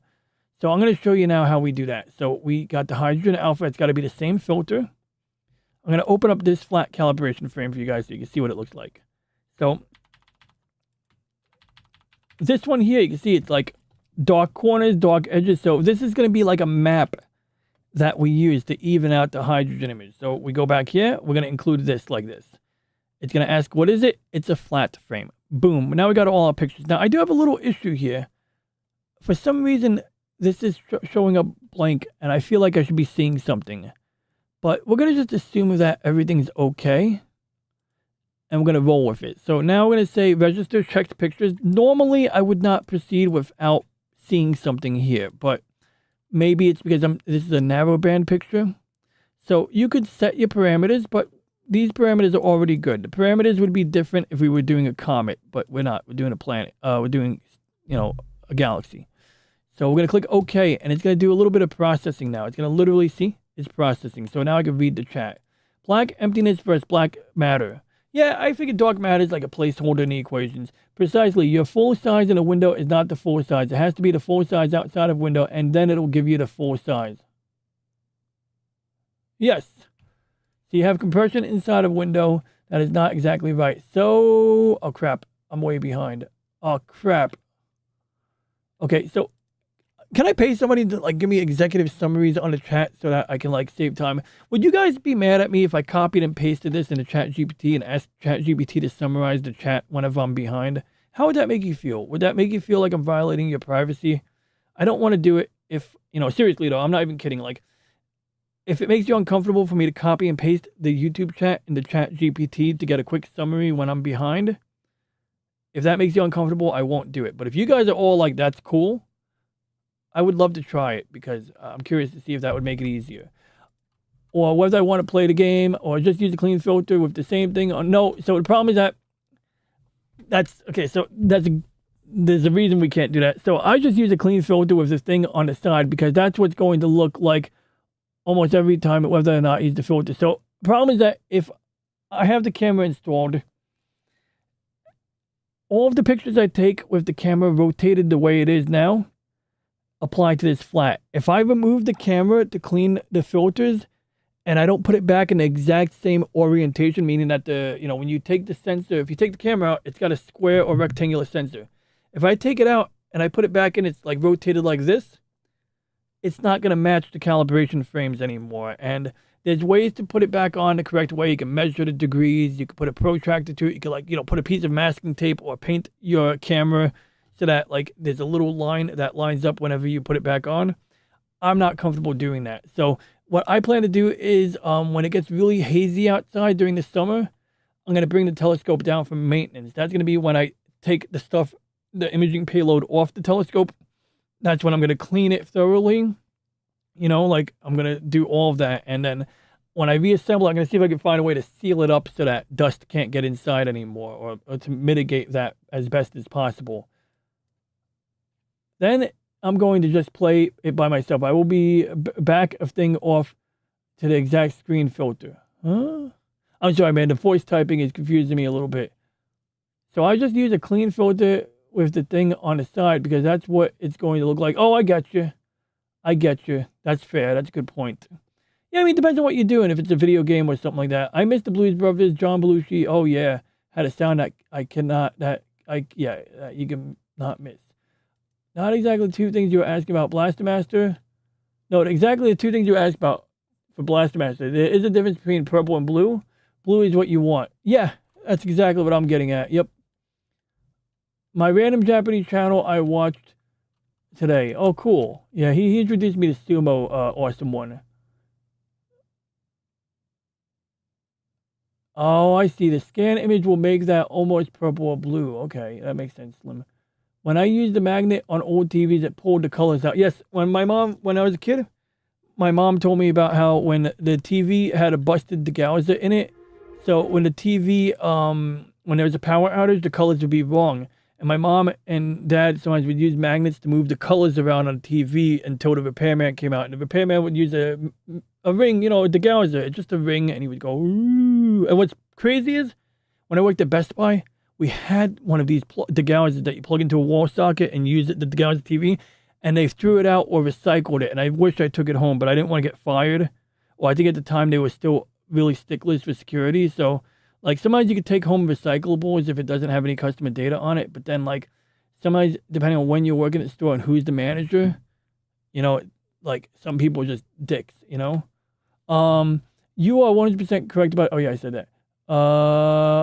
In the other cross video stuff, you're looking at, have you ever watched a movie where everybody looks more orange or pink than Trump? I have not. Overwatch, a video where everybody kind of has spark green to them. Then killed those pixels. Oh yeah. Hey, Space Shuttle Challenger STS-51L crews named Moon characters versus Space Shuttle Columbia STS-107 named Moon crate. Oh, I said characters. Let me reread that. I'm sorry.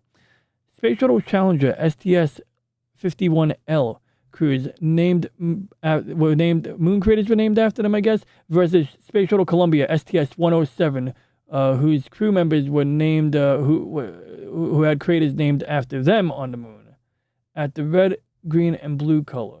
Oh, fascinating. I might have read that or jumbled that a little bit. That is fascinating. And they do deserve to have things named after them in space, especially moon craters. You know, both of them were, it's sad what happened with those missions, like, and it's like, it's not like they could have been prevented. That's the sad thing about both of those missions, like, both extremely preventable, or, you know, and like especially Columbia pisses me off because it's like, people will make excuses like, oh, there was no way they could have done anything. It's like, dude, they got through Apollo 13. Like, if you can get Apollo 13 to come home, I'm pretty sure you could figure something out for low Earth orbit. And, like, you know, I know many of the good excuses as to why it was, like, not fixable, let's say, or they couldn't save the crew. But, you know, you could do a number of things. You could you don't necessarily have to launch a second space shuttle for a rescue mission. You just need to send some supplies up. Now, I get it that you don't just go and send oxygen up to your space shuttle and open up oxygen bottles. But you know what? I'm pretty sure you could devise some kind of, like, temporary solution if you really have to. I believe that space shuttle had the extended mission duration pallet loaded into the cargo bay. So that would be extended mission duration pallet. And in the space shuttle, it just, like, has extra oxygen and extra consumables in it, basically. And they just load it into the back of the cargo bay like that. There you go. I believe that's one of the extended mission duration pallets there. And you can see they have it behind a payload there. So, you know, like, basically, I think this is what lets you have, like, a 2-week mission or a 2-week on-orbit time, if I remember correctly. And I know you can't just launch another one up. It might be too big to send up on a smaller rocket. But there's got to be something you can do. I get that you don't want your astronauts opening up, you know, valves and hooking up new pipes. But I find it hard to believe they couldn't solve it. Also, the other issue was they said they couldn't get pictures on the bottom of the shuttle because it was too dangerous. And I get that. Yeah, if you open the cargo bay door, it's really, like, you know, they didn't have the robotic arm loaded into the shuttle. Let's see, what is it? STS-107? STS-107 MIDEX with Middle Eastern Dust Experiment. So the Middle Eastern Dust Experiment, or Freestar? Am I mixing it up towards MIDEX? Maybe I'm mixing it up. Here we are. Mediterranean Israeli Dust Experiment. So this was the payload on that shuttle. I remember reading a funny conspiracy theory where this guy believed that, oh, there was radioactive material in there. It was a nuclear-powered laser. That's what some guys said. A weapon.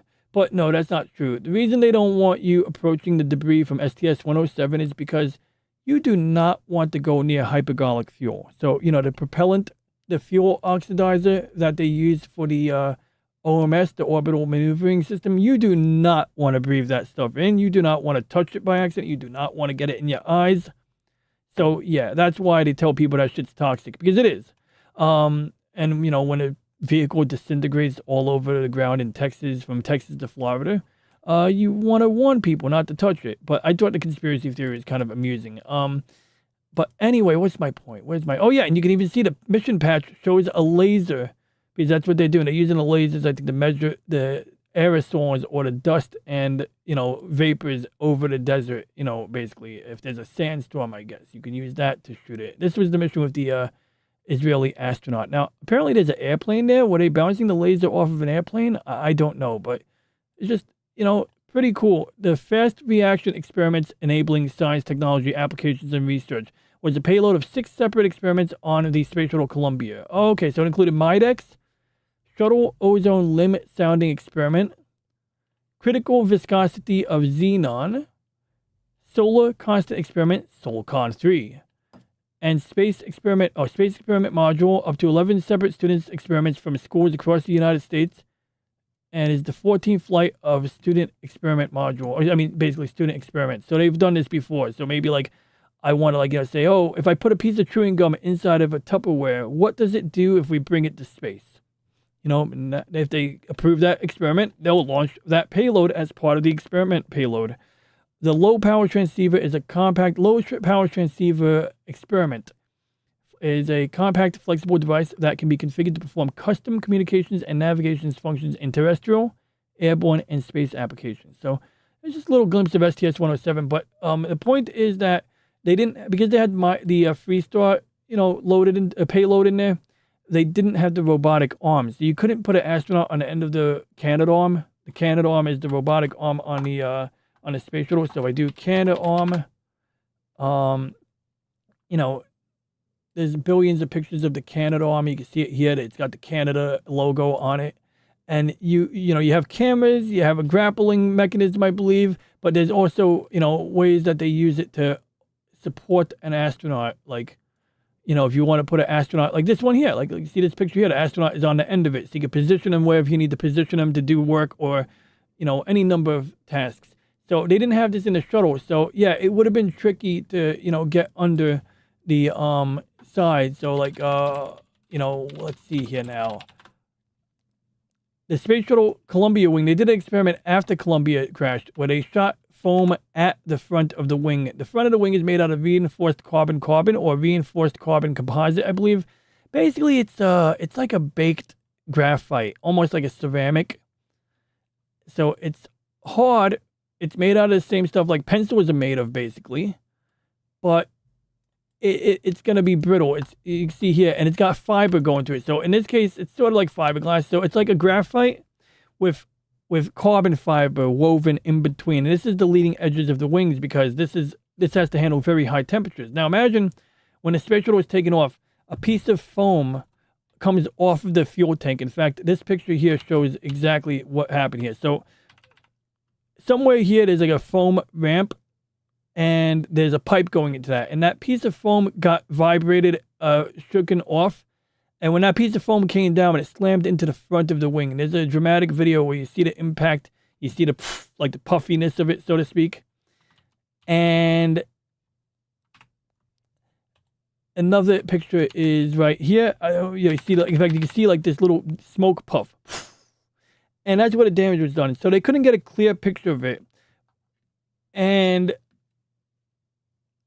I don't know, like they could have figured something out. Put a fucking SLR on the end of a broomstick, okay? I don't know what you got to do, but they could have done something to get a clear picture of that shit, if that's what it took. But even if they got a clear picture, what could they do? And I'm not going down that rabbit hole, but if anybody wants me to do a show about everything I've learned about the Space Shuttle Columbia disaster, STS-107, that was the space shuttle that, disintegrated during re-entry at like a very high speed, because of the damage that we see here. So many people don't have partial answers. They might say, oh, it was because of the tiles. And it's like, it's partially true, but it's not entirely, that. It's like, yes, it was, the tiles came off after hot air melted the inside of the wing. Hot air goes through the leading edge of the wing. One of the first signs of failure that they had was a flat tire. Okay, so it was left wing. So they detected a flat tire in the left landing gear compartment, and considering that that's an enclosed compartment, the wheel is inside the wing, huge fucking red flag. And then if you listen to the mission recording or the mission control recording, one of the things they'll do is they'll check if there's any other things. So now another thing goes wrong. They lose an electrical connection to some sensor or something else, and they identify, is the landing gear wheel sensor related to the other thing that just got taken out of commission. And they identify no commonality.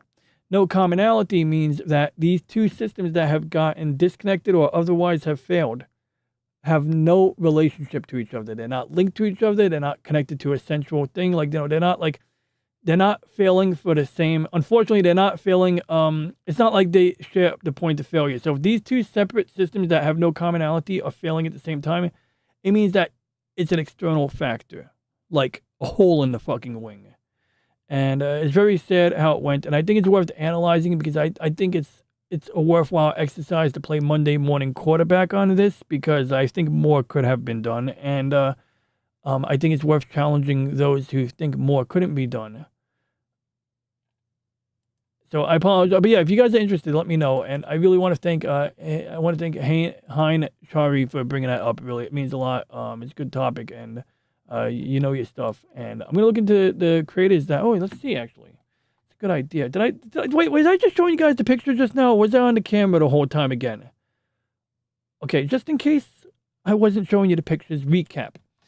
This is the foam impacting the wing I was talking about. This is the foam ramp where there's a pipe going into it, and that fell off and slammed into the wing down here on the leading edge of the wing.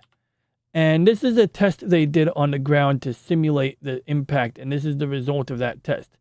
There's a hole in the wing, and obviously if you're re-entering an atmosphere like a meteorite and you got hot plasma surrounding your craft, this is not good. All right, so I think we can agree about that. So anyway, getting back on topic now. I apologize if I didn't show you the picture while I was talking. Oh my god, we found the mothership. Thanks for tossing us the crap. DJ and everybody, how many of us could create a community that wants to scoop up all of the absolute crazy bullshit that's sitting in the sky? There are people that want to do that.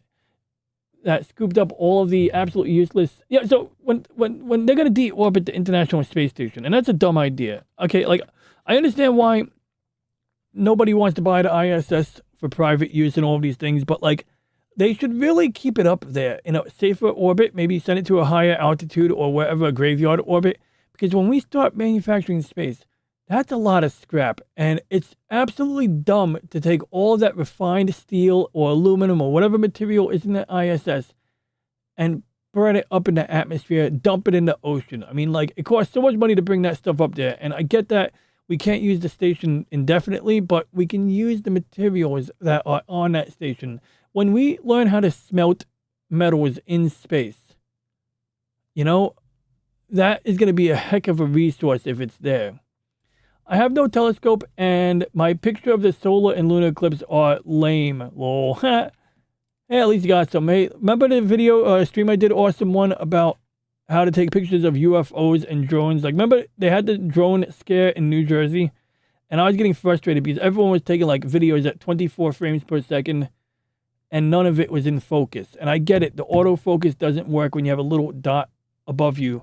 So I did, I did a stream where we discussed that. And I kind of went over how, I adjust manual control settings on my Samsung phone and tried my best to explain how it might work on other phones as well as some countermeasures for people who don't have a fully manual camera setting mode. But yeah, I think it's relevant. Anyway, if it doesn't work, I would like to get it out of our atmosphere or force it to burn up as a meteorite. I don't care. Well, I think I think we have opportunities for recycling so that we can minimize, because ultimately in the long run, we want to either harvest broken satellites or mine asteroids. Like, we're not going to be a spacefaring or even like a interplanetary civilization, meaning within our own solar system. Not necessarily, forget about interstellar. We're not going to be a spacefaring civilization within our own solar system. We're not going to have a space economy, a proper one, unless we're mining the asteroid belt. So, yeah, going to Mars, it's going to be a scientific hub. It's going to be important, but it's not the place where opportunities are. It's a gravity well. You're on the ground. You got to harvest fuel. You got to get, the carbon dioxide and create methane from the nitrogen and carbon dioxide and whatever, water you can get from the ice water in the ground. And the people in the asteroid belt, if they already have a properly established, habitat, they don't have to fight gravity to get access to those various rocks. At least the gravity is very minimal there. But that's a whole other topic too. But maybe we should do space colonization one day too. Oh, goodness gracious, I'm way behind the chat again. Okay, so you guys can see the chat right behind me, so allow me to scroll through it real quick.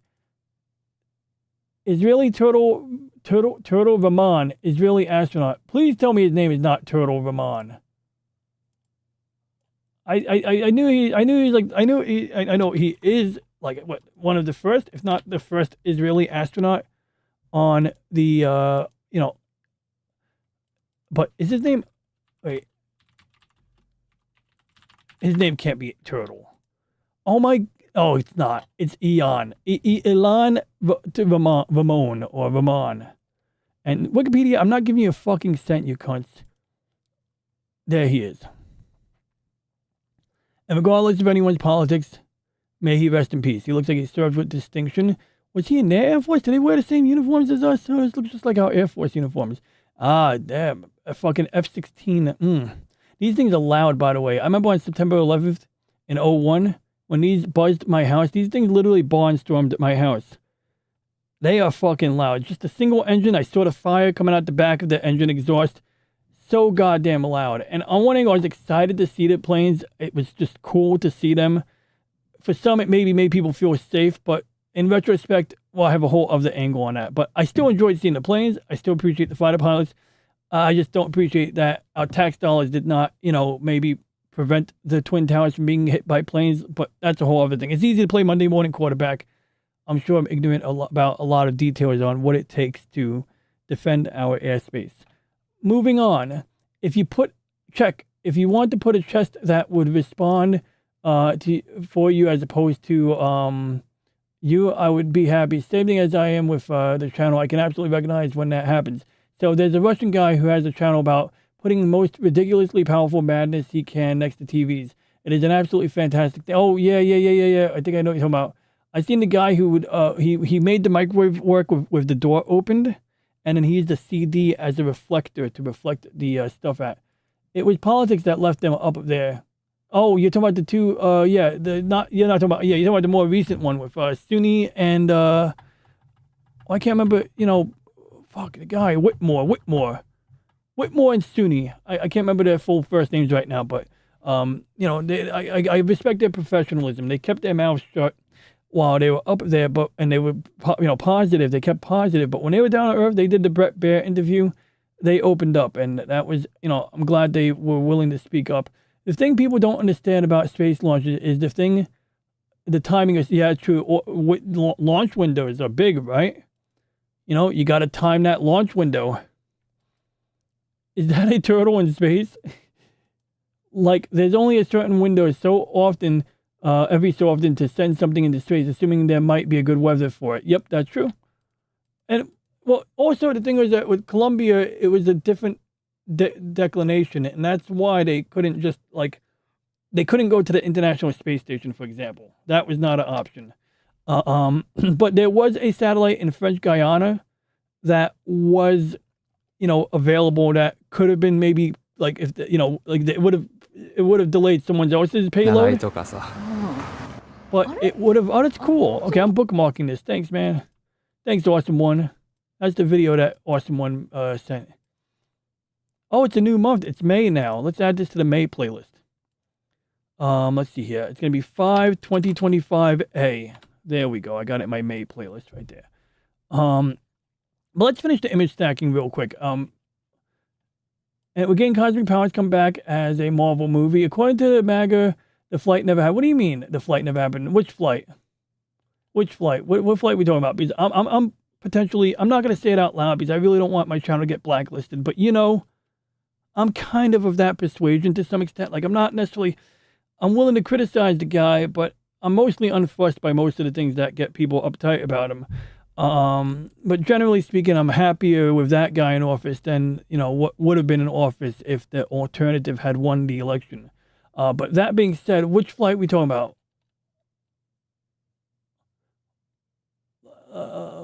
I could scroll up, but I just want to know what flight we're talking about. What did I miss? Oh, Punkwaddle. Did Punkwaddle come here? Lucy? Who's Lucy?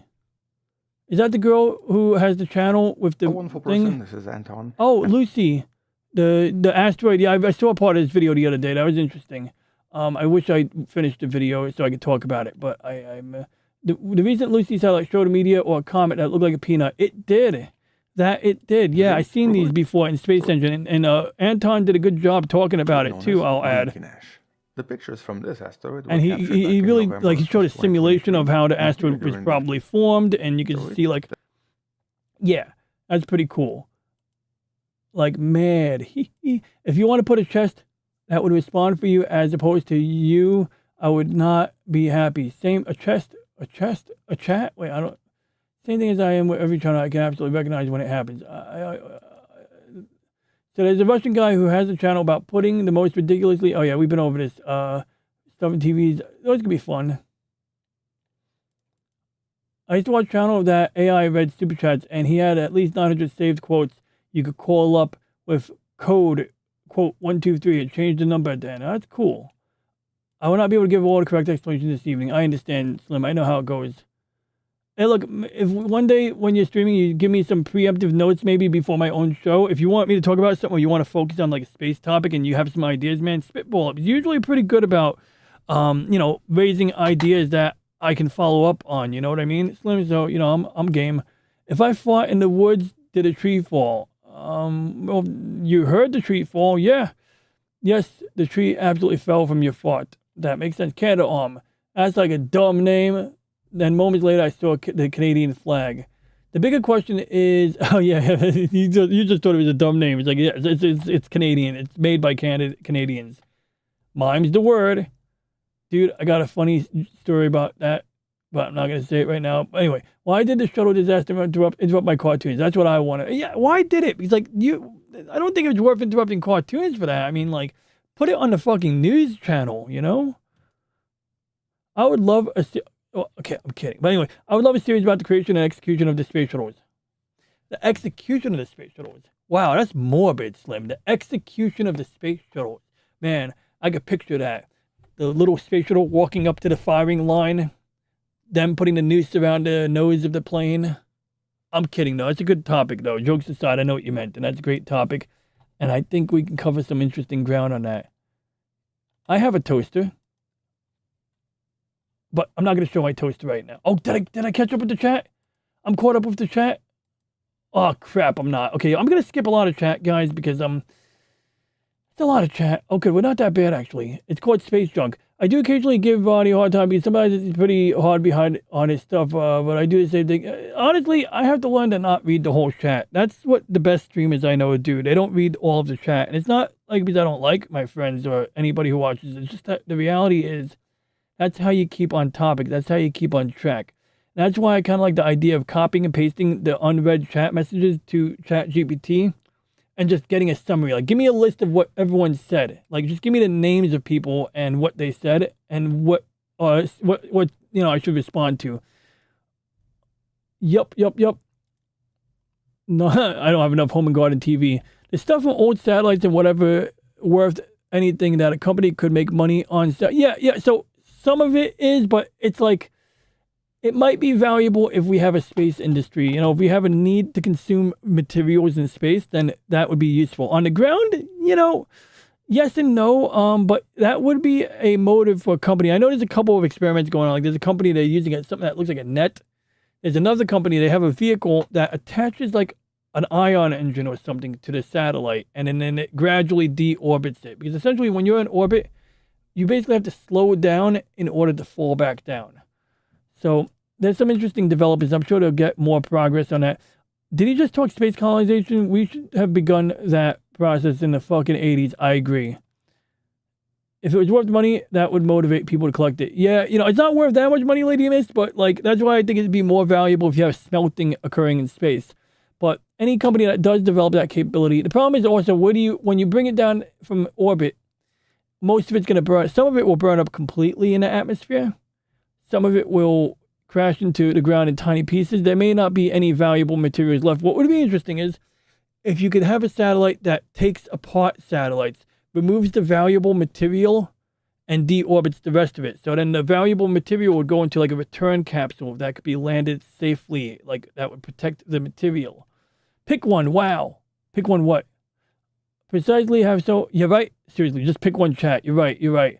Okay, so the giant turtle in space somewhere, a couple elephants, I'm not reading, that's so long. Okay, that's just a flat earth joke right there. Somehow people, yeah, I know, people do believe that's the thing. Yeah, it's true. Like, well, I get in these arguments with people about, you know, earth being round versus flat.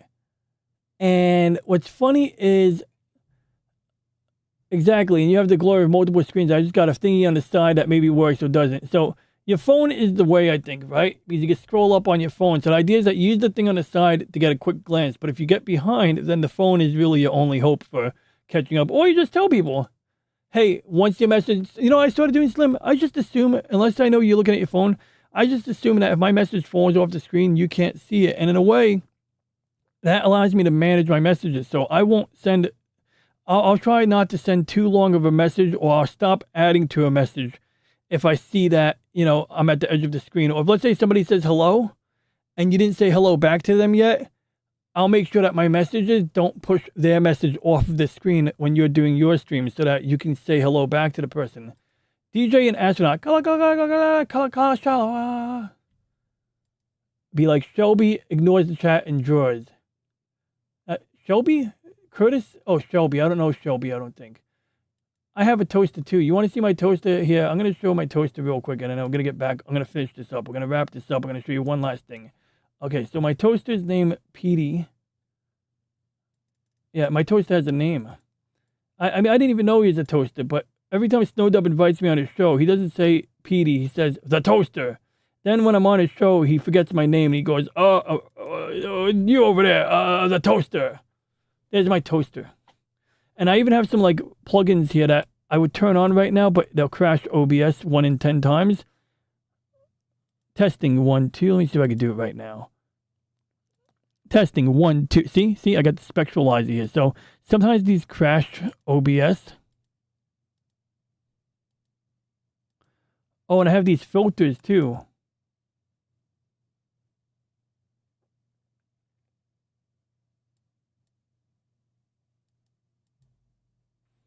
Wait, I'm missing something. Oh, yeah, here it is. Testing 1, 2. Okay, so what I would do is normally I pause the video, but before I do that, I want to show you something cooler I did. Okay, so that's the color key. We don't want the color key, but somewhere in here, I applied a filter. Here we go. Check that shit out. How cool is that? How cool is that?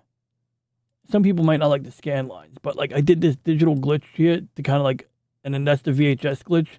So the VHS glitch goes hand in hand with the aperture grill, but I think this kind of works too if I want to make him look like he's really, really, really, you know, malfunctioning. But back to the thing I was talking about here. Let me show you real quick what I was talking about.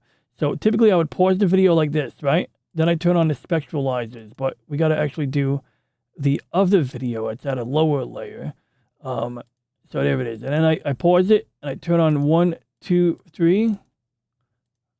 And then I kind of like just like, yeah, hello guys. And I put on the robot voice. I use a voice modulator, and that's what I do sometimes if I, you know, don't want to put on the robot suit, but I want to show up as the robot. So yeah. Okay, I'll stop. Okay, getting back on topic here now. Let's turn off the spectralizer because that seems to like somehow trick OBS into crashing. And where was I? Oh yeah, we're gonna show you the processing. Okay, so that's an option too. Yeah, that's definitely an option. Slim and putting it in slow motion. But yeah, true. And some people, yeah, I know it does kind of feel. You know what I hate? A good friend of James, Nello Wolf. He does the 1 minute message chat thing or something like that, and he says he does it because he was told by someone that boosts you in the algorithm or some shit. And I'm just like, people gotta not listen to what random people say and just listen to your heart. You know? Listen to your heart. Da, da, da, da. Listen to your heart. Okay, I'm sorry. I'm dumb. Okay, so anyway. So here's what we're gonna do. So we gotta click logarithmic log, whatever that means.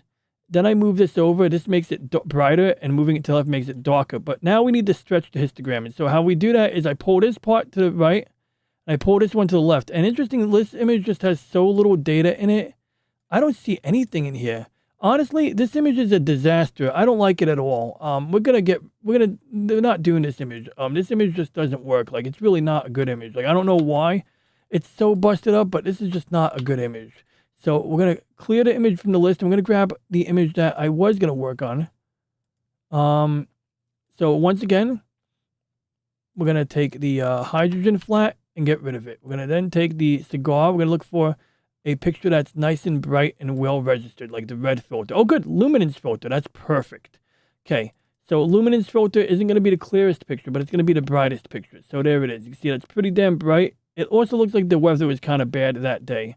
So then from there, we're going to do sort by details, right? So sort by type. We're going to drag and drop it like this. We're going to bring it in here. Now, that's a light frame. We got the dark calibration frame loaded. Oh, but wait, hold on. How many minutes is it? This is negative 15 degrees at 300 seconds. So this dark calibration frame will not work. We need the 5-minute calibration. How do we get it? Well, easy peasy. First of all, let's get the luminance filter. So we're going to click on L. That's L as in luminance, not L as in LCX, who visited earlier. We're going to pick, this is a flat frame. This is the one that deals with the vignetting on the edge of the frame. And then we're going to go back to the dark calibrations folder for 5 minutes, 300 seconds, gain 1600, temperature negative 15. Here it is, negative 15, gain 1600. Please be 1600. Well, even if the settings are wrong, we're going to use it anyway. Okay, so that's probably correct. I can't see the number. Sometimes it's hard to differentiate. Oh, here we are. Yep, this is good.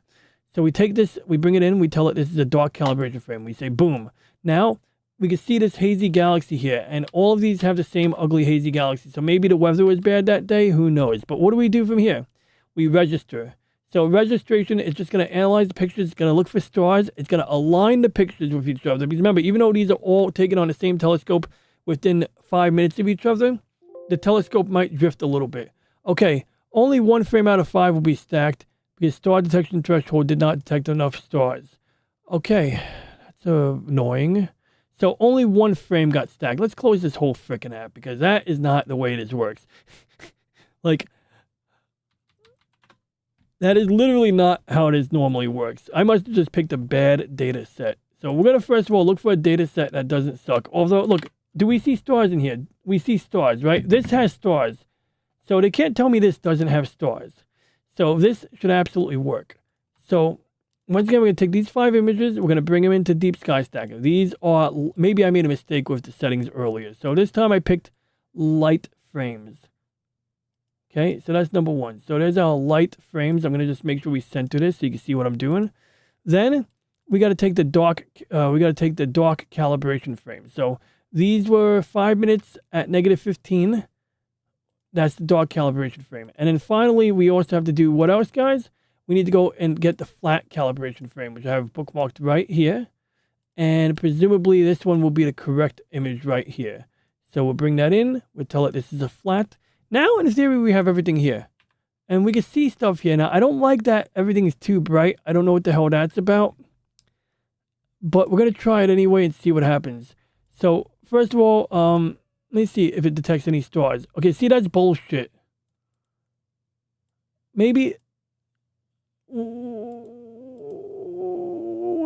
This is weird. This makes no sense. Am I high? No, I'm not. That makes no sense. That makes no sense at all. That doesn't make any sense. Okay, now I'm going to grab something simple, all right? Because I need to see this work now, guys. So, because this isn't even the way I was going to do it. I was going to use PixInsight for this stream, but I decided, I didn't want to confuse you guys and go down a rabbit hole. But we need to get 1 set of images to stack, okay? Before I leave, we're going to make 1 set of images stack. So here's another picture. Does that have stars in it? Yes, it does. How many minutes are they? These are 600-second exposures. So basically, we're going to get rid of the 300-second exposure. We're going to take this one. What filter did these get taken in? These are taken in the hydrogen alpha filter. So these are light frames. And then we're going to get a flat calibration frame from hydrogen alpha. So that's going to be this one right here.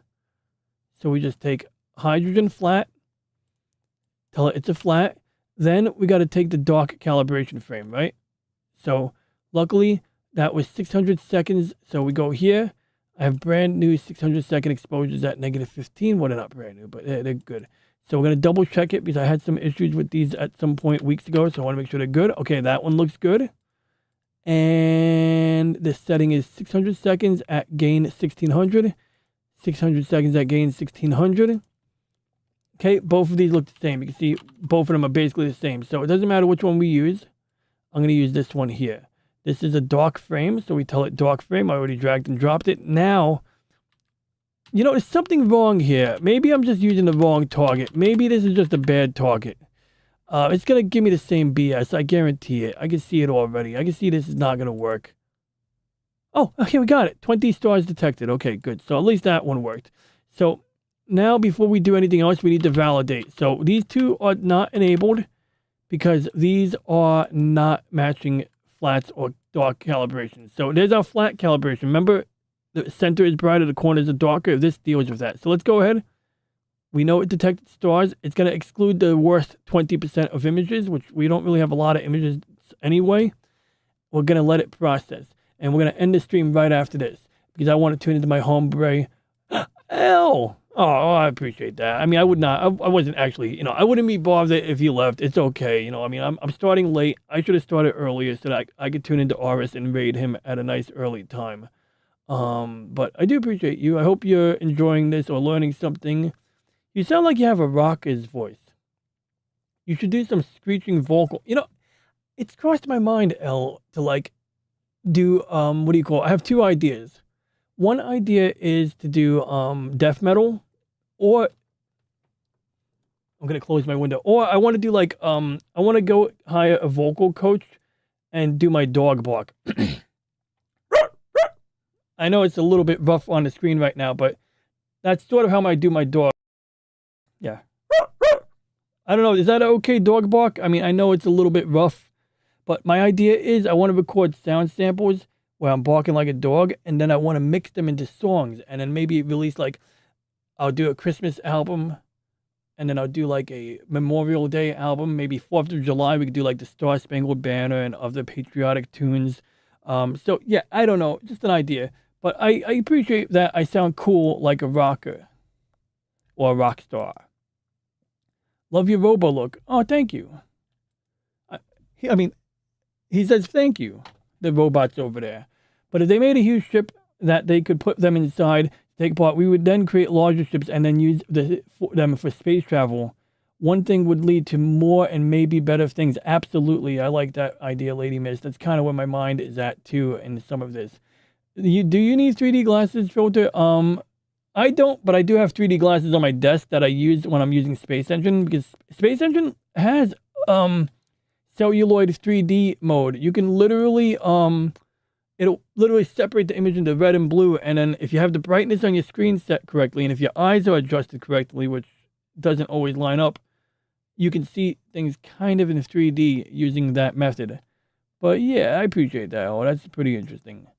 Ooh, with the robo head on. That's wild, Lady Mist. I like that. I like that. I like that. I like that. You're living on the wild side there with that idea. Are you ready to stereoscope? Oh, speaking of something like that, detect this PC. I know, right, Lady Mist? Trust me, if he was doing radio scoping, you don't want to hear what it sounds like. You only want to read what it sounds like. Yeah, I mean, yeah, it's true. It's true. Although some of the sounds, I actually was, last week I used the sounds from space as white noise on my lunch break nap. Oh, cool. Well, I'm glad that we all are getting along today. Come to the dark calibrations as a kite. Yeah. Yes, by the way, the thing he didn't understand is because he's high. It's good to connect with people in a certain way at certain times. Jesus Christ, Ronnie, I didn't know your processing time was this hard. Oh, yeah, I mean, I definitely maybe made it look harder than it is, or perhaps I'm making it look... I don't even know. Like, honestly, like, I'm an amateur. I'm learning.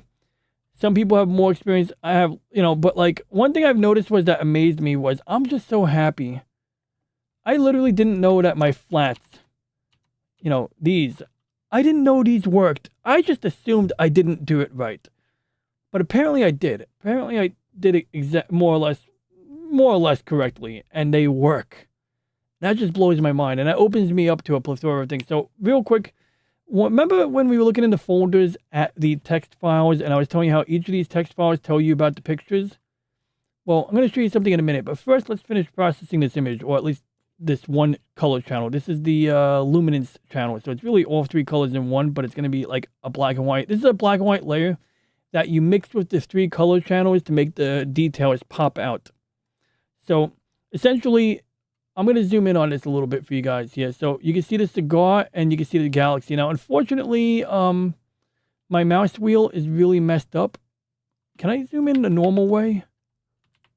Oh, good. I can zoom in like this. Okay, good. So anyway, what do we want to look at? We're going to look at both. We're going to do this here first.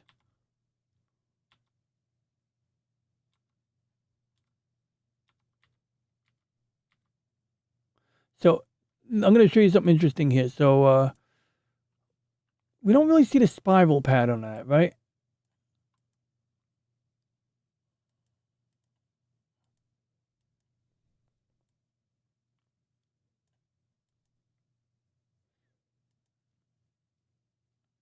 Let me zoom out and zoom in on this cigar because there seems to be something wrong with this raw data here. There's something terribly red flagged about this data. I can't explain it, but there's just something sketchy about the raw data I'm dealing with. Maybe I'm picking the wrong target, because I've had really good targets lately, and the problem is that I imaged the cigar galaxy over the course of a year, so it may be that I'm just picking the wrong raw data from a given month. But it feels like this is not stretching in the histogram stretching like that. In the way I'm accustomed to seeing it stretch. So it's really just being weird right now. And maybe it's just the wrong filter. Maybe it's the wrong imagery. But you can see like, okay, so we see some detail. Now, a gray background is okay. In the end, we're going to just like calibrate that out or something. But the main goal is we want to get more detail out of the things we're looking at, right? We want, like, see that we're getting that cigar shape to pop out. So what you'll notice is as I move this aside, this middle triangle moves this part of the histogram left and right. This last triangle here makes this bit wider, but it also pulls it to the right. And this triangle usually makes this wider and pulls it to the left, but in this case, it's doing the opposite. So I'm not going to pretend to know how that works right now, but it's not behaving as I expect. So what I'm trying to do is I'm trying to bring this triangle here so I can get this. And maybe that's how we do it. I think we're getting warmer here now. Yeah, there we go. So that's the gist of it. Now, this is not absolutely correct.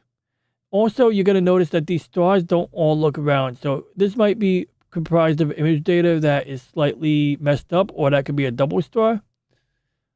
Or it could be that I hastily did what I just did. But now what do we do with this? Well, we're going to zoom out. Oh, good. Actually, this is great. Look at that, guys. I know it's not a lot, but can you see that? You can see the spiral arms. So the idea is that what I would typically do is I would go through all of the folders and take all of the same filtered images. So all of the images of the same filter. And I would stack them in order to help eke out more dynamic range and contrast from this spirally galaxy. I would also rely on the software to help exclude details like meteorites and things like that.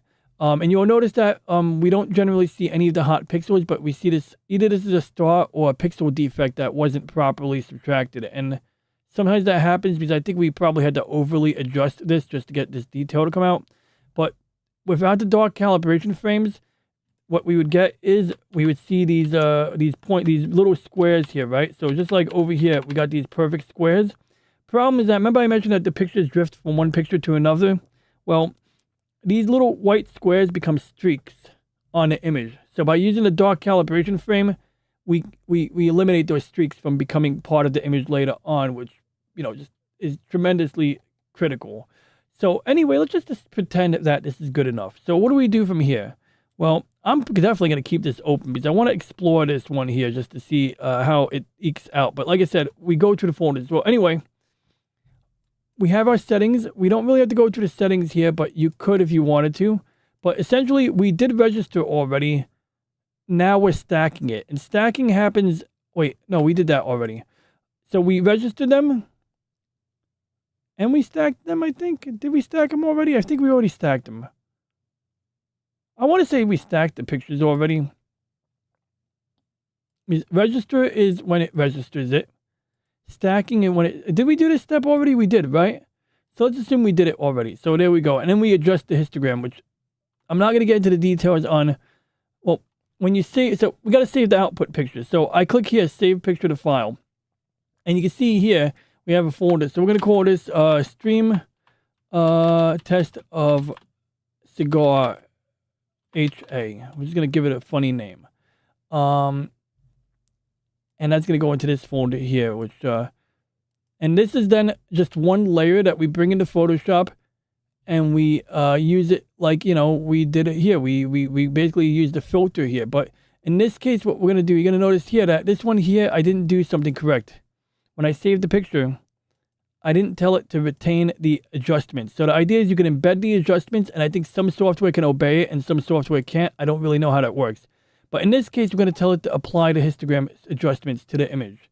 So adjusted cigar test. And when we do that now, we can bring this into Photoshop and you're going to see more detail. In fact, you probably already saw the thumbnail. So there it is. That's 100% zoom, I believe. I can't see the number. Oh, that's 66. So normally, once again, I'd have this filling up more of my screen. Oh, crap. What did I just click? That's way too big. Oh, crap. I did that. Oh, crap. Okay. I'll just... Fucking hate when I click those things. Oh, my gosh. Okay. I think we fixed it. Okay. That'll have to be sufficient for now. Okay. So, can we, like, disable that? Okay. So... Anyway. Oh, crap. I just pressed the hand tool. Oh, there it is. Okay. So, hopefully you guys can see that. Okay, so here it is. And like you said, I'm sorry, I should have put this on the screen. Jesus Christ, Ronnie. I didn't know your processing was this hard. DJ's going to stay up all night. I am going to stay up all night long.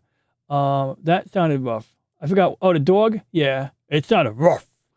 No, it's got to be a dog bark like a pit bull.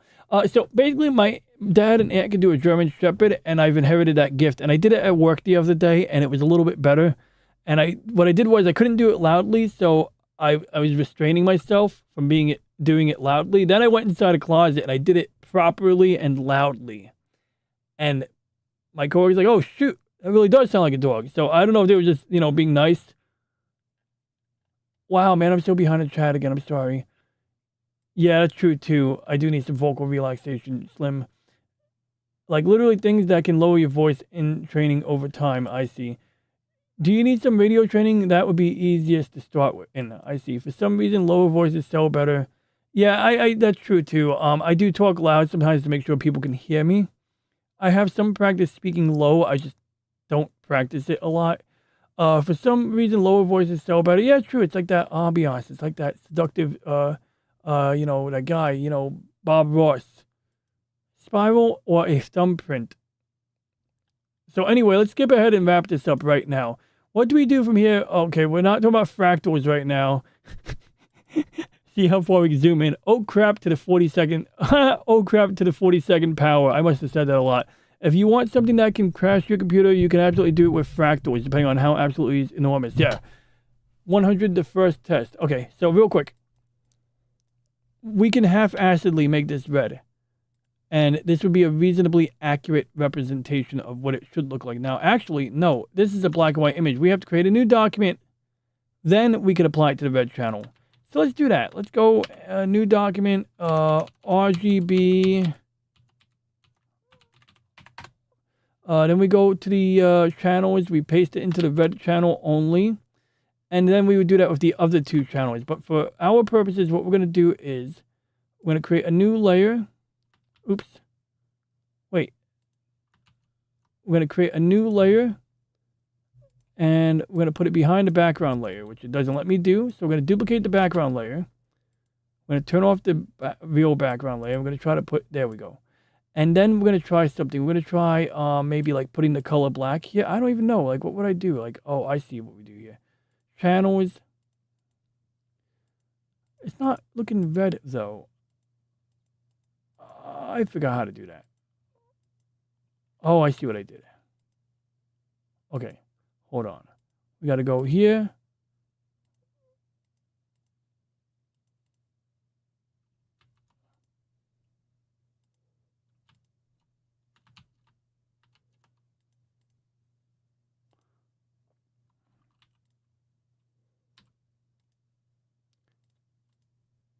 Honestly, I'm doing something wrong here.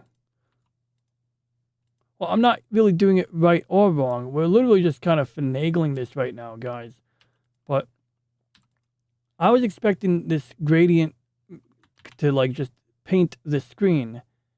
And it's not doing that, is it? You know, and that's a little confusing. Maybe I'm overlooking something. Okay, so I'm doing something bizarre here. I'm not 100% sure what it is I'm doing right or wrong. But let's do an experiment here. So we're going to do... So we get the no smoking sign here. Okay, there we go. Got it.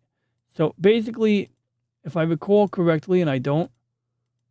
Yeah, I don't know how to get this shit to come up red right now. Oh, here it is. It's fudge muffins. I'm doing this all ass backwards. But anyway, the point is that... I don't know what the point is. Oh, yeah, I remember now. Okay, so let's do one more test. We're going to do all... Because really, this is not the processing. This is just me demonstrating how. So just for simulation purposes, we're going to simulate the color red in the quickest way we can. So to do that, we're going to do adjustments, hue, saturation, and we're going to make it lean heavy in the red direction. Now, is there a real-time preview button? There should be.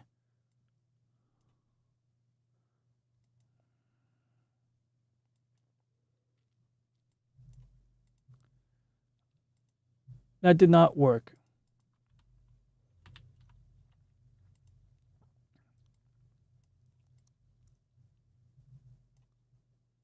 Like, shouldn't it just turn red?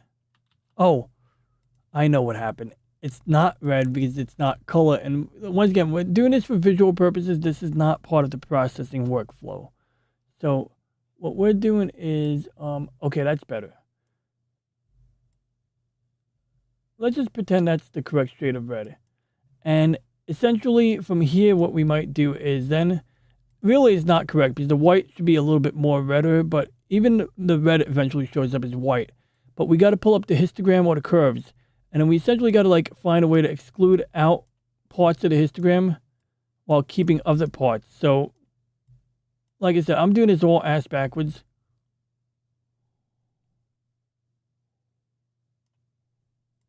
But you get the idea.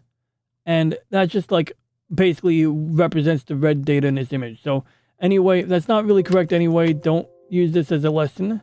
I just want to skip over major steps. So bottom line is that you would tweak this over and over again. And then when you're done, you would export red, green, and blue plus your hydrogen alpha. And you would combine them. And although you can do the RGB combination in Photoshop, ultimately you'd use a more advanced tool like PixInsight. But PixInsight has a lot of tools. So if we go to the left side here, you see you got things like histograms transformation. You got curve transformation. You got linear fit, which you basically have a reference image and then you match up other images. You got channel combination. This is what we do in Photoshop with the RGB. This is the proper way to do it, where you basically give it a base image and then you use these three to combine your red, green, and blues together. So this app is much more scientifically accurate and proper and yada, yada, yada, or just it's a better app. So anyway, that concludes the stream. Let's go raid Aris.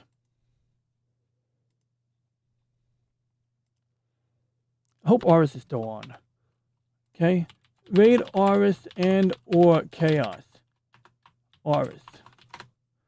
Not really. I just stay quiet in my art streams. I dig it. Not really.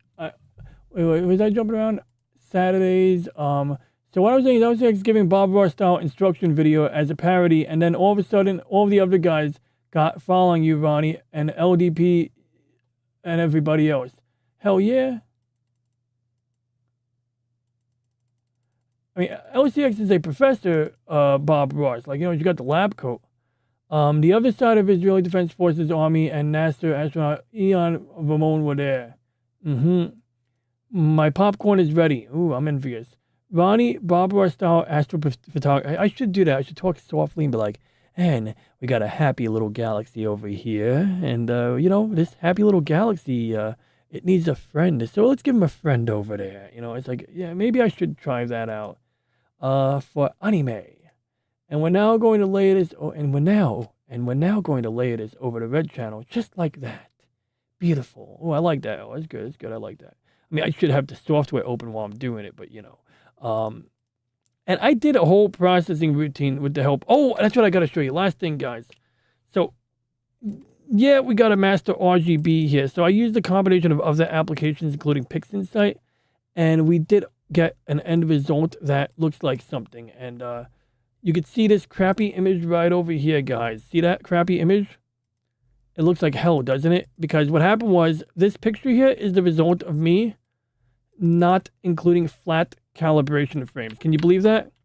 So then I decided to include flat calibration frames. Even though I didn't feel confident that they would work, I decided to take a chance and do it, and they worked.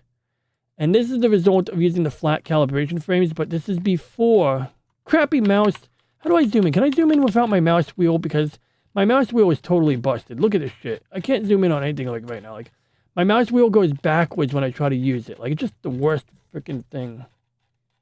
Maybe I should go hook up my other mouse.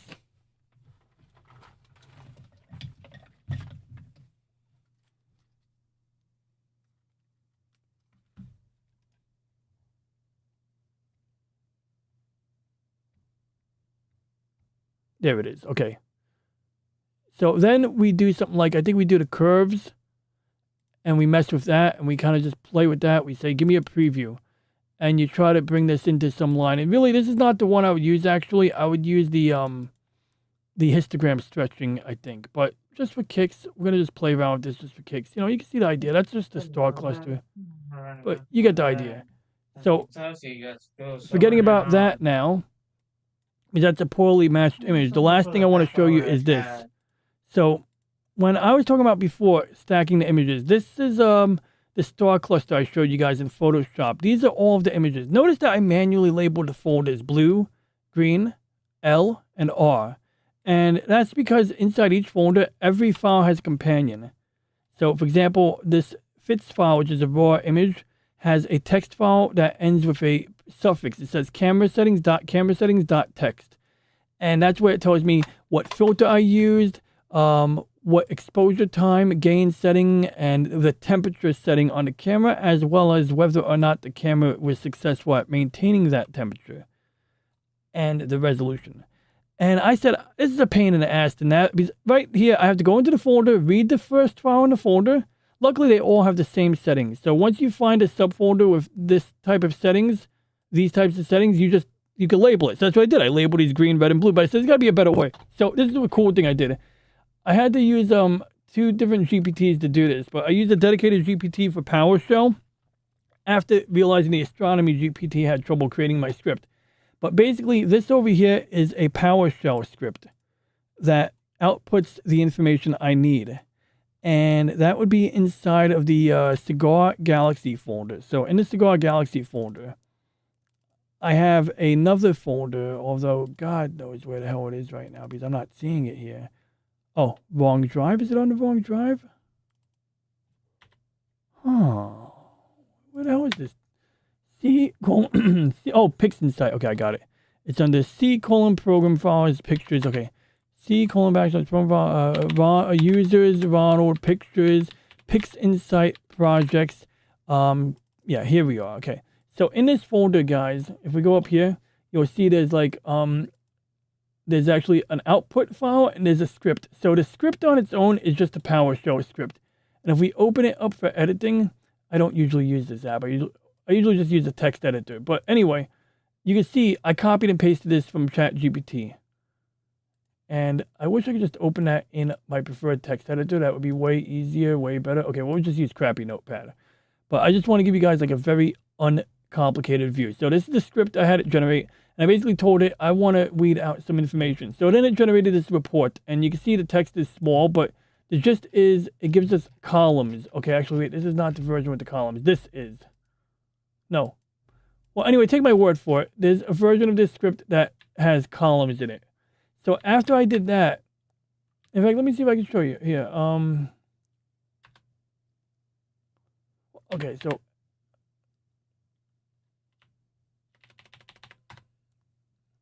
there it is. That's it. So basically, it tells you what folder. See, that it goes into each folder. It looks at the first file in each folder. It looks at the text file. It says, okay, it's using a hydrogen filter. Look, filter, temperature, target temperature, exposure, time, and gain. These are all of the most important pieces of information. I need to know what filter, what temperature, and the exposure settings. So this is helpful. But then I said, okay, well, what if we can make a graphical interface? So I got the same GPT for, I went to a Python GPT. And you can see here, it's a graphical interface. It has what subdirectory it's in, which this is not exactly right because it's really, I don't care that's in the RON folder. I need to know the subdirectory. So I don't know why it's telling me this is a glitch. I got to get that fixed. But what it does do is it lets me sort by filter. See that? Look, I got all of the blues, the reds, the greens. So reds are at the bottom because it's in alphabetical order. But look at that. It's got the red, the temperature. I can say, let's sort by temperature. We can sort by temperature. You can see that most of them are at the correct temperature. Exposure time. We got everything ranging from 2 seconds, 15 seconds, 60 seconds. So I'm hoping that even with this in its current form or using the text output on the console on my top monitor, this is actually more useful right now because it has the correct folder name. Whereas the one over here, it's not showing the correct folder name. So if I can get that correctly fixed, if I can get it to display the folder name correctly, I'll be a happy camper. If not, I'll have to use the text version. But ultimately, with the text version, I could probably export it to Excel or as a comma-separated value and then sort it that way. But the bottom line is this is going to save me time because really, I don't want to just use 2 folders. So for the star cluster that you saw me, that I showed you today, which was already done processing, that basically only contains data from like the last couple of weeks or something like that. It's not an enormous amount of data. Whereas the other thing, excuse my guys. Whereas the Cigar Galaxy, that's data spanning across like basically a year's worth of data. So I'm going to need a way to identify the dates, the folders, what's in them. So that's what I wanted to show you guys. Anyway, I'm ready to wrap up. I hope there's not too much chat. No, okay, I appreciate everyone messaging. And now we're going to layer it. Yeah, so anyway, Bob Ross. The other side of it is really, oh yeah, we read that. My brain's on fire. No, okay. We're going to go work that black in. We're going to work that black in. Really get it in there. And Noah is on. And if you don't know her, now you know her. Space, it's really big. And there's our full image. Just a happy little accident. I was there. He's trying to think of a way to dump the lesbian he was turning. What? Turning? What? It's like sounds like some like mind control shit. You're using the fill tool. I was using the I thought I was using the fill tool, or is it the I guess it is the fill tool, you're right. But I know like you press the letter G as the hotkey to get to the fill tool and the gradient tool because they're in the same button. What I'm saying is LCX is giving a Bob Ross style video instruction as a parody, and then all of a sudden of the guys you got following you, Ronnie, LDP, and everyone else. Huh. Take care, everyone, says Lady Mist. And we got the Aris link and Bob Ross impression. Oh, thank you. I'm flattered. That's an honor. I'm honored to be told that. DJ could fluff up his hair. Yeah, I totally can. Whenever I go to Pops' stream, yeah, Control Plus is, yeah. Seriously, when that scroll wheel wasn't working, I did it. So one of these apps, it's Page Up. The other app, it's Control Plus. And the other app, Control Plus, didn't work in PixInsight. That's why I had to use the, I have a touchpad mouse here. I misplaced it again. But it's literally, it's like, yeah, Logitech. No Bob Ross is ever going to get to a Bob Ross. The idea of the countryside is what Bob Ross is. It's a almost done moment 2 hours later, or something that's absolutely its own thing, beautiful as a collection of stars that tracks throughout the universe and watch them change. Yes, a few minutes / hours later. Oh, goodness. Okay, we're really wrapping it up. Go see Aris. Okay, that's Aris's link. He's my homeboy. We're going to go see him. And I'll see you around. And I'll see you around. And I'll see you around. And I'll see you too. And thanks, Lady Mist, for dropping in. I really want to thank some person. I want to thank Hein, sorry, it's an honor to meet you. I don't know if I've ever seen you before, but it's good to see you. And if I've seen you before, I apologize that I forgot, but it is an honor to meet you if this is our first meeting. Some person, always a delight to see you too. Awesome one. Waffles are good, but those are pancakes. And if I'm forgetting any names, it's because I got to rush out of here. Kidding. I see Lemon Pie, James, Cast for You 728. You guys should totally see Chaos if you want. He might be done streaming by now because it's late. But that's his name too if you want to see Chaos. And let me know when you get your pet squirrel. Oh yeah, I'll go check the attic right now. Usually if I have a pet squirrel, it's probably going to be the winter time, Slim Nim, because usually animals don't like to live in my attic during the summertime, except for birds. But I digress. So, ooh, that's a loud clap. Anyway, I'm going to go tune into my hombre, Aris, and I hope you guys do too. Hell, drop by. Say you're forming a raiding party. And if Slim Nim starts a stream, you should raid him too. But Aris is live now, last I checked. And for real, I'm really going to end this stream. So once again, thank you all for watching. And for anybody watching on the replay, if you have any questions, comments, ideas, or concerns, please leave a comment. And for now, we shall hereby end transmission on my mark.